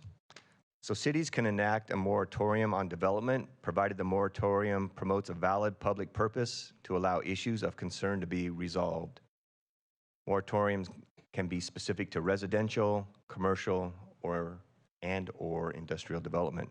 An example could be if there is a sewer capacity issue, a moratorium may be imposed in order to revise development standards to guide future large-scale commercial development. I'm not aware of any moratorium being placed within the city. However, that would allow for a 5-year extension. Litigation stays.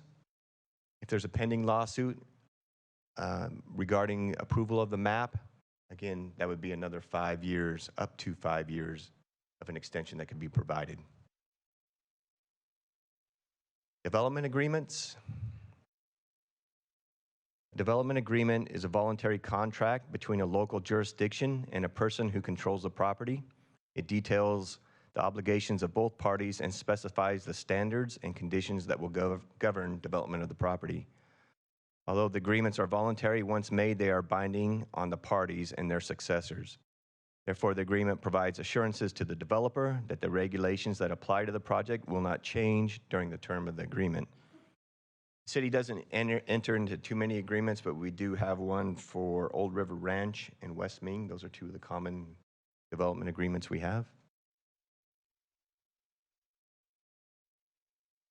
The last one I want to discuss is through the Subdivision Map Act. This is a phased final map extension. So if the subdivider is required to expend a certain dollar amount toward off-site improvements, each filing of a final map shall extend the expiration by a certain amount of years, but not more than 10 years from its approval.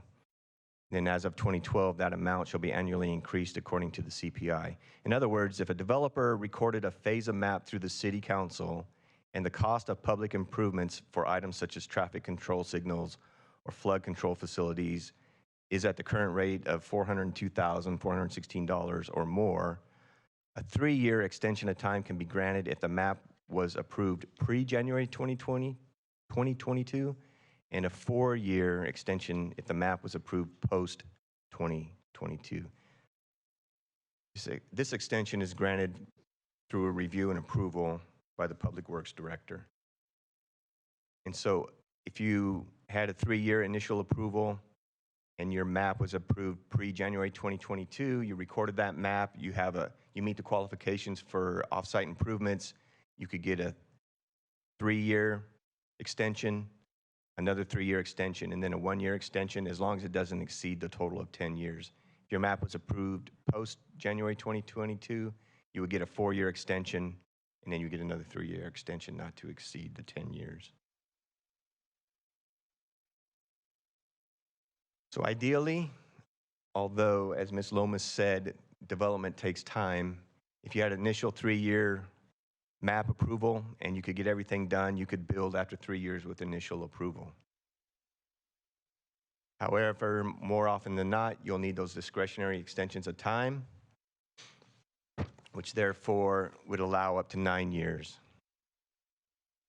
Bring in the legislative extensions of time, which are now, we find few and fewer because of the time requirements. That could get you up to 19.5 years to construct. And then when you bring in the subdivision phased final map extensions for another 7 years, you could have a total of 26.5 years that a map could potentially stay active. And that doesn't then account for any moratorium or lawsuit that may have been applied.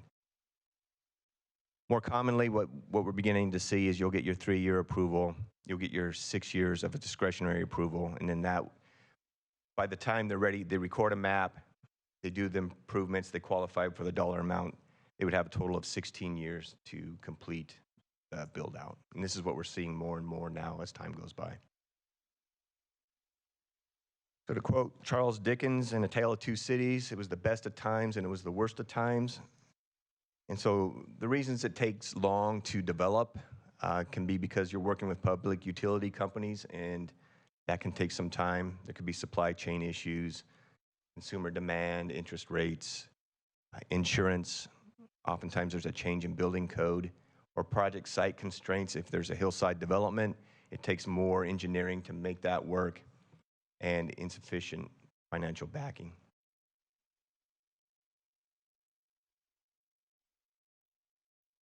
Extension of time process. So the subdivider may request an extension by written application to the advisory agency. And per the municipal code, you are the advisory agency. However, that request is made to the planning department. You do not have to fill out an application right away. You just need to inform us prior to the expiration that you want to extend the map. An email is sufficient. The subdivider shall state the reasons requesting the extension. Subdivider shall consent to new or revised conditions by the advisory agency as a prerequisite to approval of any extension. And the request need not be considered before the map expires. It just needs to be done within a reasonable amount of time. And then failure to file a final map with the city engineer, which is the Public Works Department, within 3 years of the approval or of any extension shall terminate all proceedings. So Bakersfield has approximately 151 square miles or 97,000 acres. And what you see here are the recorded subdivisions. There have been over 3,490 maps recorded within the city. That's the acres on top and the number of lots. The dark green shows the last 0 to 5 years. There's been 180 maps recorded. The medium green is 6 to 10 years. There's been 148 maps recorded. And the light green is over 10 years. There's been 3,162 maps recorded. These are the maps that are within the initial approval time. The orange are active, no recorded phases, and there are 53 maps. The yellow are active with some recorded phases, and there are 8 maps. These maps are in their first extension, discretionary extension of time. The orange are no recorded phases, 15 maps, and the yellow are active maps with recorded phases, and there are 5 of those. Excuse me, let me back up. Yes, no, that's correct. This is the second extension of time of subdivision maps, and the orange indicating 64 maps, and those are active with no recorded phases, and the yellow are active with recorded phases, which are 9 maps. And these are maps that did not either qualify for any more extensions of time or failed to file in a timely manner. We do not allow for any grace period. And there are 182 maps that have expired. In the last 5 years, there have been 124 expirations. The last 6 to 10 years, there have been 17 map expirations. And the red equals 11 to 22 years, and there have been 41 maps that have expired. Did I say extensions? I meant expirations. Our oldest map, 6137, was approved in 2003 by your commission. Ended up going to City Council on an appeal, and City Council approved this in March 2003. It's due to expire September 2025. 343 acres, 7 phases. This has recorded some phases. But what's a little interesting on this is is in the hillside development area, so there is a lot of engineering that these folks are doing. So my last comment before I close is that if there is a desire from the commission to change the extension of time process, that needs to be a discussion between you and your council member. Council can adjust their current policies or direct staff to review the municipal code for possible amendments. However, any changes must still comply with the Subdivision Map Act. But if there are any common questions that you as a commission want staff to ask the developer or for the developer to provide, you can let me know that and we can add that to our application process.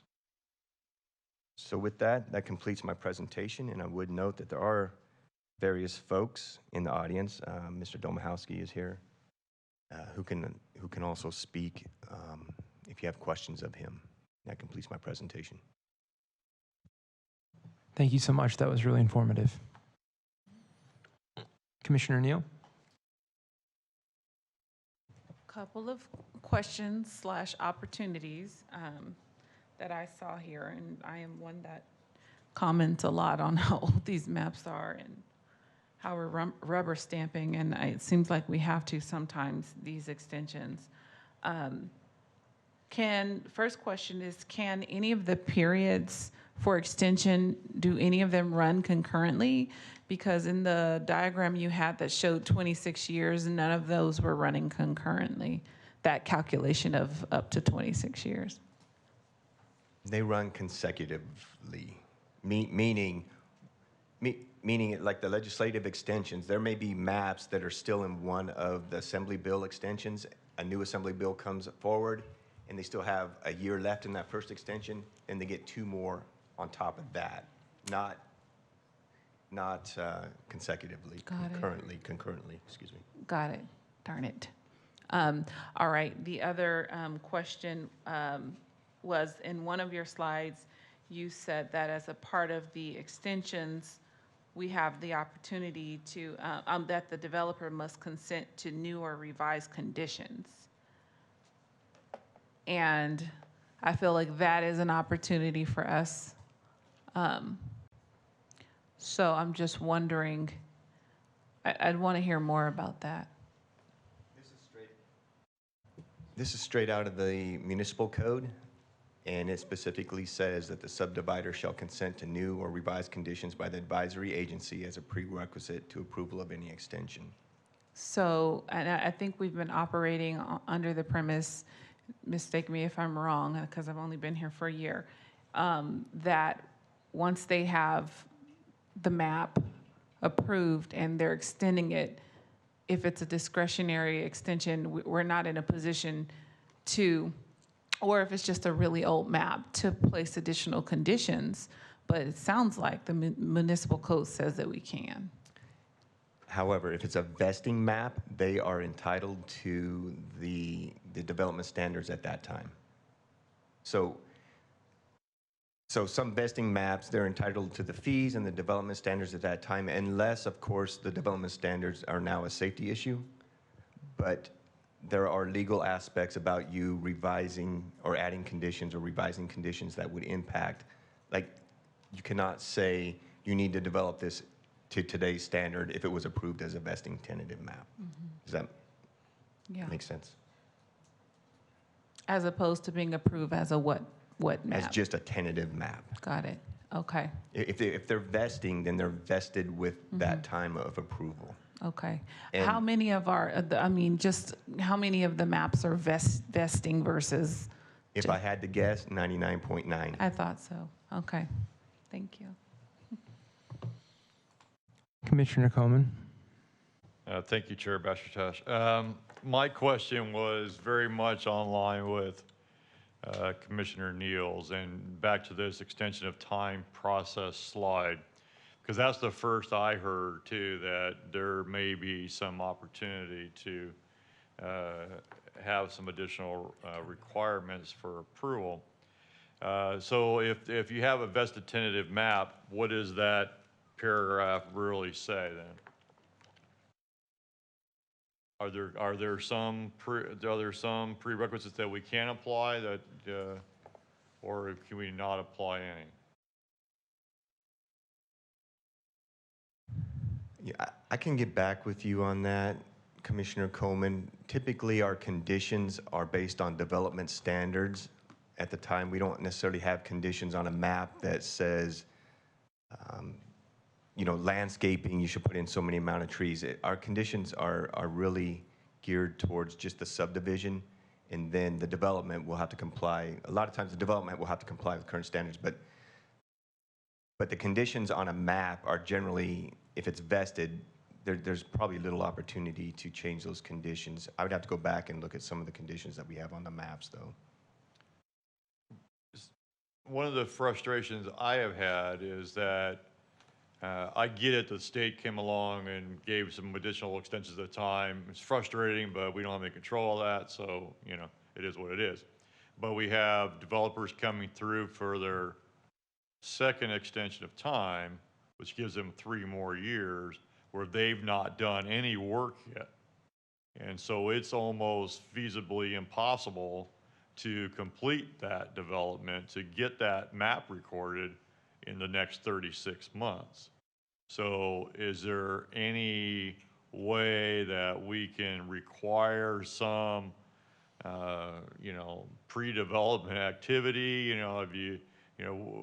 What are you doing with that parcel? Because we're just tying them up, and maybe we're hamstrung, we can't deny it, but, to say that you have had at least 6 years of extension of time already, and plus whatever the state has, and now you're asking your last one, and you haven't done anything on a 400 lot project, it's not likely you're going to be able to record that map in the next 36 months. So what options do we have?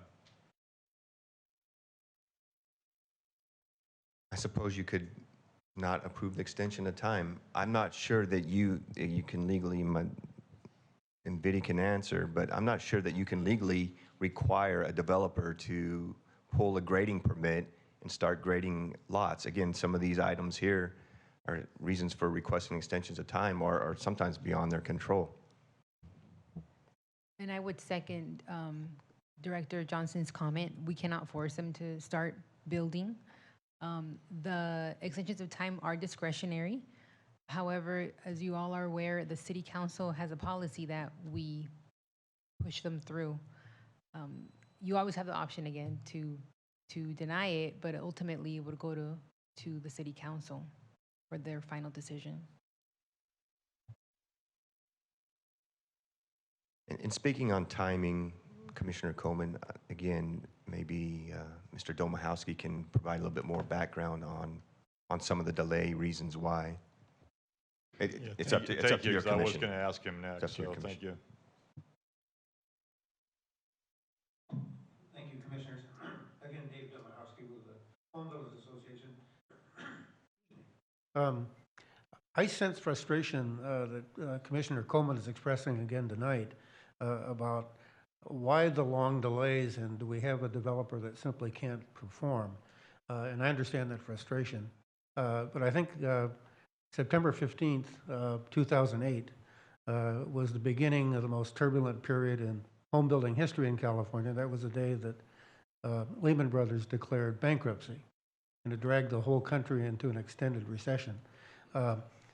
Also, that was right at the end of one of the biggest building booms here in Kern County. And toward the end of that boom, we had a lot of contractors, builders, developers that were somewhat maybe underfunded, jump into the market for very speculative purposes. And then we have this list of criteria, not criteria, but constraints, let's say, that Mr. Johnson put together. And I have to say, Paul, it's the best 10-minute seminar on these subjects I've ever attended. And it's free, too, so I appreciate that. We think and still support the city's current policies on extension. And we note your staff has brought you recent staff reports recommending extension. And if there's frustration with the speed with which the applicant is moving, denying an extension will not speed up the ultimate development of that property. And I think the city wants to encourage as much speedy construction, particularly of residential, as possible. So we recommend just maintaining the current policy. Developers or applicants that can't perform, the map will expire and then has to start the process over anyway. But that's a lengthy process these days with lots of new CEQA-related requirements. And there's actually a pending listing of an insect, a bumblebee, that could add substantial new time and survey protocols for any project, even in urban areas, that would make the entitlement process even lengthier than it was with the original approval.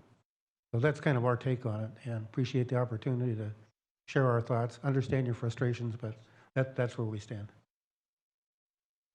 Commissioner Cater, actually. Let me finish my comment. And Oh, yeah, sorry. Relinquish the floor. I'm sorry. I wanted to thank you for your comments. You know, I represent Ward 5, which is the councilman is very pro-developer. And so I didn't want to imply that we're not. But there is some, you know, we're trying to meet these RENA numbers. And, you know, we have a lot of maps out there where there's been no activity. So can you offer us some ideas on how we can move some of that along? Boy, I think California is a Spanish word for crisis. Paul mentioned the insurance crisis, the supply chain crisis. Interest rates are probably not going to go down very far into the planning horizon for the next housing element iteration. So we just have a lot of challenges that anybody in the building industry faces these days. I think permit streamlining it's included in your draft housing element, which we strongly support, would help move things along. There are not a whole lot of incentives that are available to the city to encourage a dramatic increase in the speed at which private property develops. And again, our association is really focused on market rate, privately financed housing. The affordable housing industry is really, it's kind of a different species of builder. But that's our focus and kind of our take on, how the system works. Thank you. I have no further questions. Thank you. Vice Chair Cater. I think it's interesting because, I mean, like the 2003 example that's not expired till 2025, I mean, that we can take a survey of where we all were in 2003 and know that that was a very different era. But I guess to me the concern is, one, I mean, that's a substantial amount of units, and I think what it does is tie our land to models and concepts of housing that are limited in density, that are kind of how we did housing many, many years ago. And to me that, I think projects we're seeing coming in are utilizing density, they're utilizing a little bit more innovation, and that just doesn't happen, with a lot of these projects that are continually extended. For me, the bigger concern is really, and I think one of the speakers tonight against annexation along Taft Highway spoke to it, is it kind of leaves a lot of our communities in infrastructure lingo, because you have tracks that have recorded, tracks that have not recorded, roads that are 6 lanes that become 1 lane, that have no sidewalks, and there is a track that is approved, it is just not started to build, that is completing that 4th intersection, but there's no obligation or urgency to create a safer street experience to link a neighborhood together. And so, given that we are allowing all these parcels of land to be developed on paper but not built out, is the city rethinking their infrastructure policy as far as how we provide kind of standard, complete streets, basic levels of service to these areas that are half unbuilt?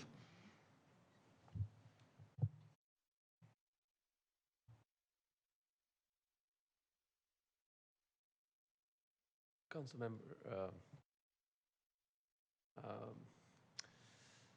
I gotta think about it. So your question is basically on the intersection where the fourth corner isn't developed. Well, I think when we look at whether our streets are complete or not, we look at these maps that have no relation to what is actually built in our city. And things like a neighborhood that's built, a school's a quarter-mile away, the parcel in between has not been developed. And we only typically have traditionally provided one lane of vehicular traffic in each dimension, or in each direction, connecting those two.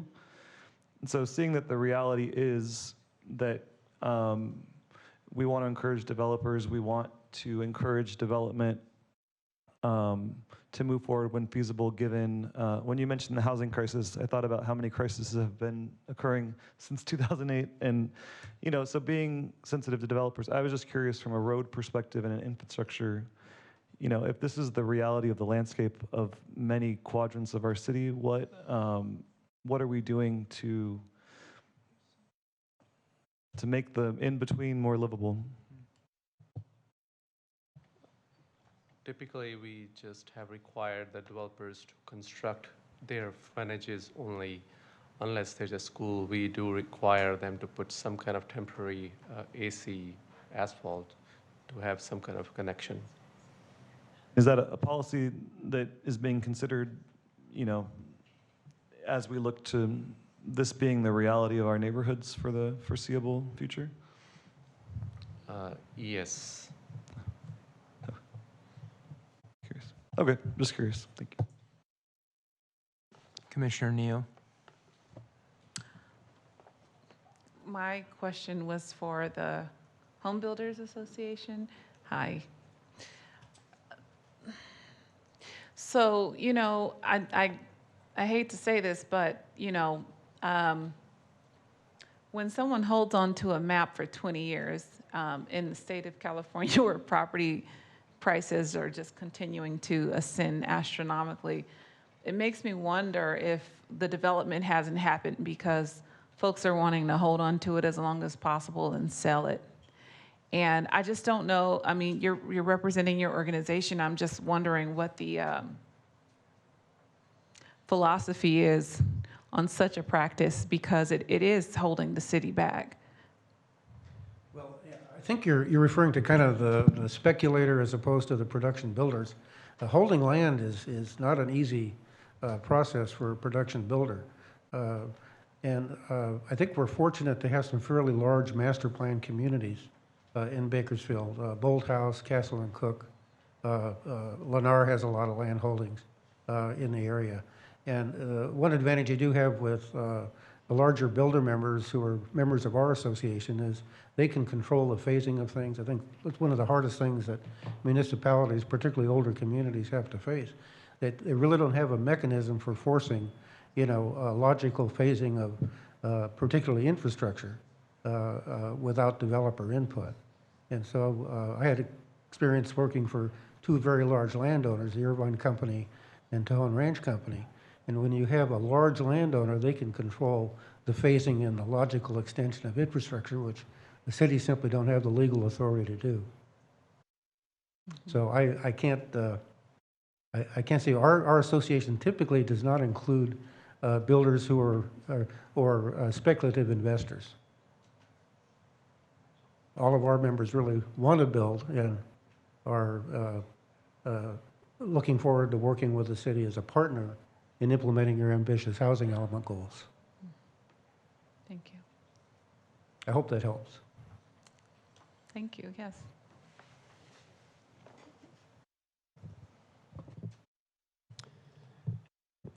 Madam Clerk, next item, please. I'd just like to comment, that was a receive and file. If there's any other additional information, you can let me know offline. Agenda item 8, communications. Mr. Johnson, would you please provide us with communications?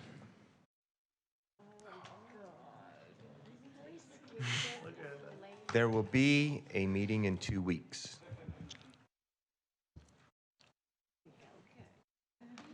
And I would ask that Commissioner Lomas come to the podium, and I'll come up there with you and keep you company.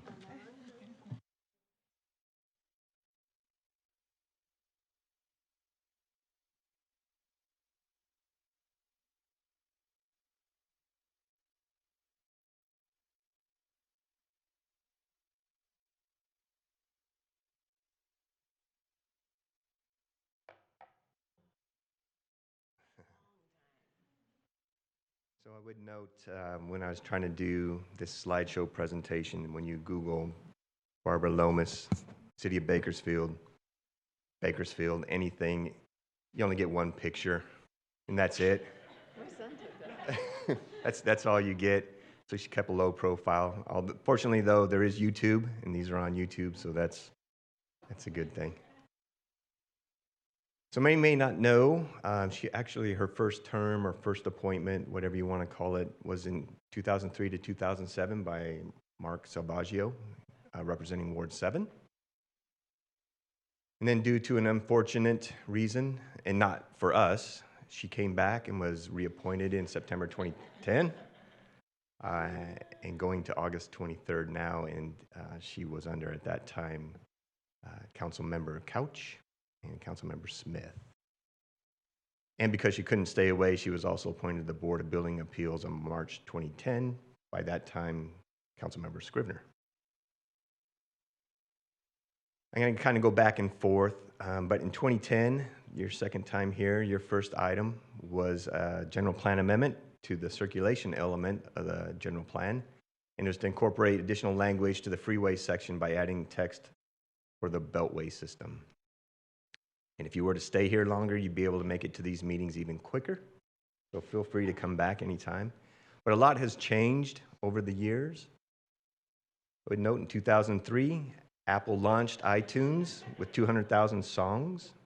So with the average pop song at 3.5 minutes, that would take 1 year, 4 months to listen to everything. 100 million songs now, so that's 665 years, 9 months. And that does not include Pink Floyd's Echoes, which is 23 minutes and 35 seconds. The #1 selling toy was Barbie as Supergirl. No. Yes. It only took 20 years to get the Barbie movie, which was the top grossing movie in 2023 until Super Mario Brothers beat it out. And I've seen both movies without my children, and I think Barbie's better. That's just a joke, just a joke. Speaking of jokes, do you know where Barbie's boyfriend is from? Kentucky. That's, my girls thought the same thing. Thought it was a pretty lame joke. Whatever. Yeah, keep my day job. 2003 top-selling vehicle, F-150, Ford, just under 19,000. Not surprisingly, still the F-150, but the cost is now $895 a month for 60 months. 2003 National Do Not Call list went live today. Yeah. Okay. 2003, don't meet people on the internet. Don't get into strangers' cars. Now we literally summon strangers from the internet to get into their cars. And I know Ventura is your place of desire. 2000. I know you. Well, you almost lived there. Yes. Monday. Bakersfield population 2003, almost 270,000. Ventura population 103,000. Estimated for 2023, almost over 400,000 for Bakersfield. Ventura, less than 10,000 increase. They're not meeting their And two more. So 1,112 and 97. But going back to the Planning Commission, there were 406 meetings that were scheduled. Surprisingly enough, your first 4 years, there were 149 meetings. This last 13 years, 257 meetings. in the first 4 years, there were regular meetings, special meetings, and we've had some special meetings here with COVID and all, but even back then, there were actually pre-meetings that you held. So they were more than twice a month, sometimes 4 times a month. 406 meetings scheduled. 49 of those meetings were canceled. 49 cancellations at 2 meetings a month is 24 and a half months. So your 17 years minus 24 and a half months is only 14 years, 11 months, and 2 weeks. So keeping it real, you're closer to 10 years than 20 years. And some of the folks up here are closer to 10 years. So I'm not sure. They'll be fine. They'll be fine. You were chair 4 times. You were vice chair 6 times. And what I noticed, and I wrote this down so I wouldn't forget, is that when you were chair and vice chair, you wore glasses. But as planning commissioner, you didn't. So I said here, so Barbara, in reality, glasses are not actually an indicator of intelligence. This was very surprising. First 4 years, you considered, and this was done by the number of resolutions, over 1,000 projects. The last 13 years, less than 1,000 projects. So you were averaging about 7 projects each. Yes. 7 projects each agenda. And again, this was often more than 2 times a month. And right now you're averaging 4 projects per agenda. Some of the common general plan amendment zone changes, but there were some more uncommon ones that this commission probably will never see, and that's Williamson Act cancellations, petroleum well, conditional use permits, site plan review appeals, although there was one a few years back. And there was even a temporary animal permit appeal that came to the Planning Commission. Again, busy time those first 4 years. You went through 8 commissioners that you sat through, and then you went through 17 commissioners. This last 13 years, for a total of 25 commissioners is what we count that has sat up here with you. All those people there. So with that, Commissioner Lomas, we thank you for your commitment, dedication, and directing Bakersfield development for the past 17 years. And I'm going to have to ask Commissioner Neal that when you come in, you check my tie like Barbara did and make sure it's straight. And if it's not, you let me know. And with that, we have this plaque. Barbara Lomas, in appreciation for your outstanding service, City of Bakersfield Planning Commission.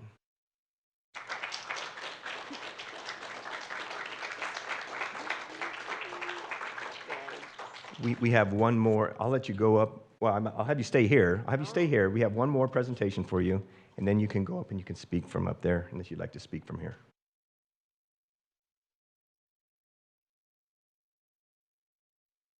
My presentation is going to be short, but good evening, Honorable Chair, Vice Chair, Commissioners, staff. My name is Maria Espinoza, and I'm a field rep for Supervisor David Couch's office. Supervisor was not able to attend tonight, but he did send me on his behalf to deliver this recognition for you for your honorable work. Of course. Congratulations. Thanks, Dave. And thank you for waiting 2.5 hours to present that. Good evening. My name is Officer Lomas. I'm a ranger with the County of Kern, and I'm lucky enough to be presenting a certificate of recognition from the supervisor of the 3rd District, Jeff Flores. He was here earlier tonight, and he was called away and asked if I would present in his stead.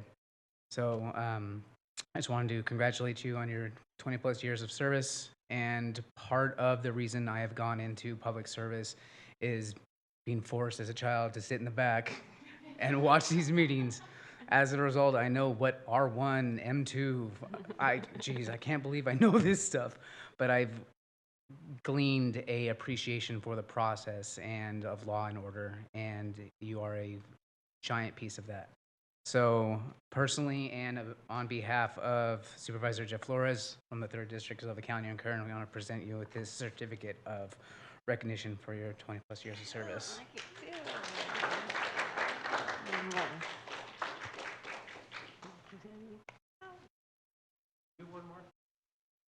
Barbara? I just wanted to express my appreciation for your service to City of Bakersfield and the building community. You were always very fair, you read your staff reports, and you conducted good hearings when you were chaired. So I wanted you to know that the Home Builders Association of Kern County approved a proclamation by a vote of 4-3 with 2 abstentions. However, a motion to have the proclamation framed for you failed for lack of a second. Sorry about that, but we still appreciate your service to the city. Good luck to you. I think you'll love the summers in Ventura a lot more than your summers here in Bakersfield. Take care. Good luck to you.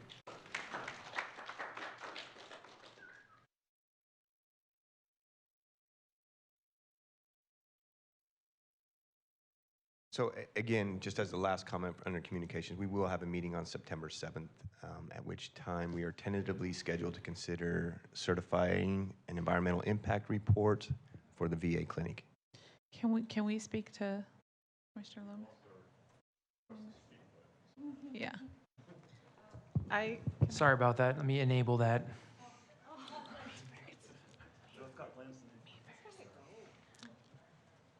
Wait, do you want to speak first, or do you want us to speak about you first? Commissioner Neal? Yay. Gosh, I am really gonna miss you, and I will, and can I visit too? Sure. All right. I've only been here for a year, and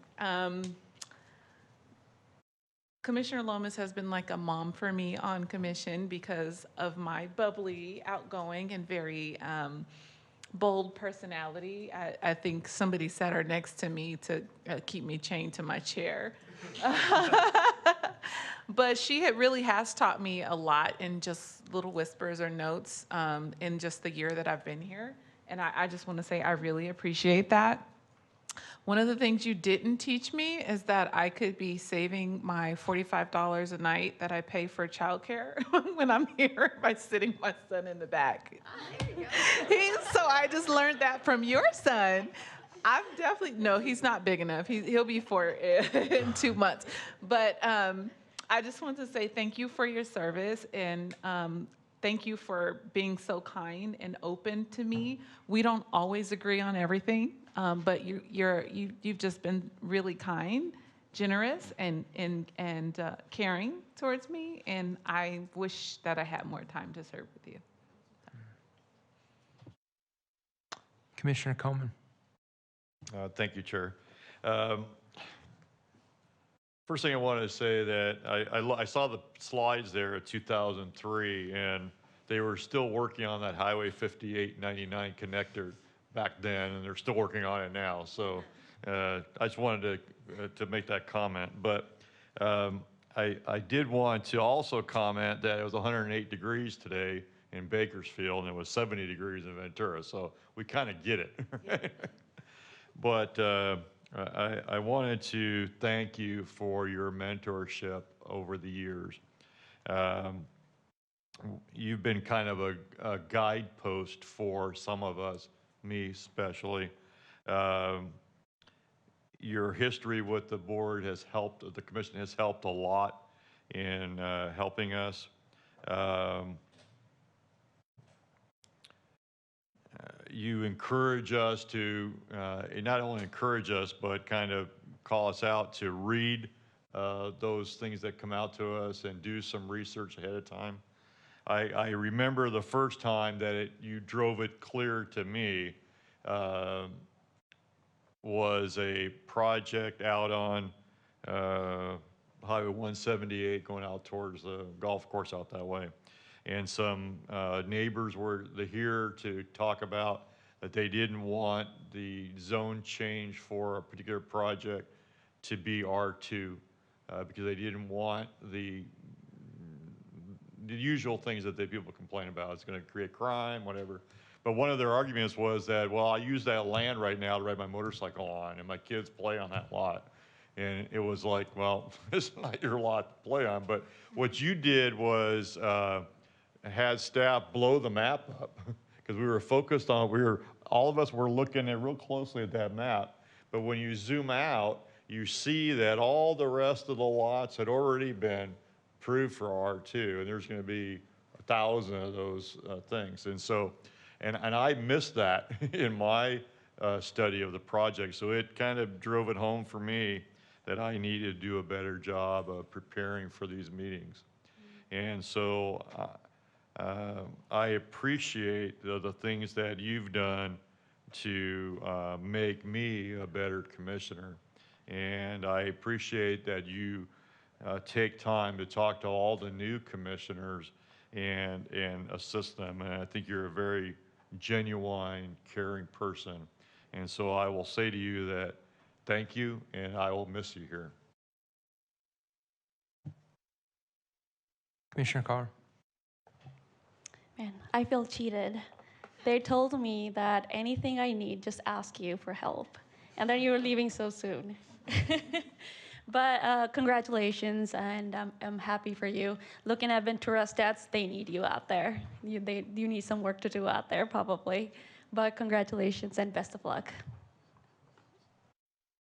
Vice Chair Cater. I'm going to start emotional and say I'm really going to miss bantering with you every couple of weeks. I feel like it was a great joy getting to talk about our city that we both love, that we all love, And yeah, what a joy and privilege. It is reflective. At your departure, I will be the most senior person of the Planning Commission, which is crazy because part of me still feels like a young college kid up here spouting about urban planning. And I just appreciate how much you've given and engaged with the city. You know, I think the Planning Commission embodies this idea that people that live in this community should care about this committee, and we should come together and talk about ideas and talk about how we're growing. And I feel like you embody that. I really appreciate your ability to listen critically, because I think that there's listening, there's being critical, but to listen critically and really bring points home is something that takes a lot of time, it takes a lot of finesse, it takes a lot of polish, and you embody that in so many things you do here. So I agree. I think Ventura would be all the better if they sent you an invitation to their planning commission, but you will always have a seat here. And yeah, so come give public statements sometimes because we don't get enough speakers. But you will be missed. Yeah.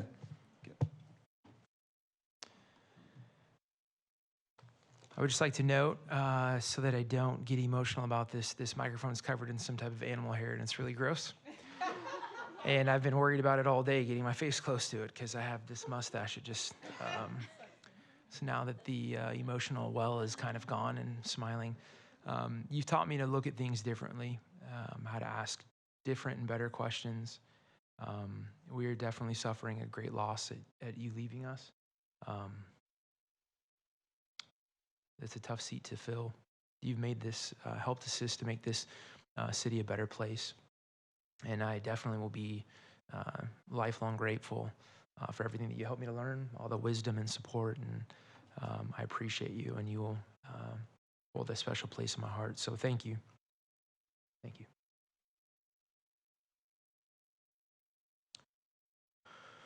Yeah, it's your turn. You want to use my microphone? I'll make it short and quick. I thought I'd probably have to say something, but I didn't know what to say, except it's been an honor. While I'm going to go where it's 40 degrees cooler, Bakersfield's been my home most of my life, and there are amazing people here, and a good portion of the amazing people I know are in this room right now. And all of you have made my life a better place, and it's been such an honor to know all of you. I admire each and every one of you. You all have my phone number, and you now have a friend at the beach. So I'll miss you all, and please reach out. I'd love to talk to you. I hope to consider you all my friends. Thank you. Feels really weird just saying, Madam Clerk, next item, please, after that, but I guess I kind of have to. Agenda item 9, commission comments. We jumped ahead, sorry. Madam Clerk, next item, please. Agenda item 10, adjournment. This meeting is adjourned at 7:59 PM on August 17th, 2023. No, it's only two. My wheels don't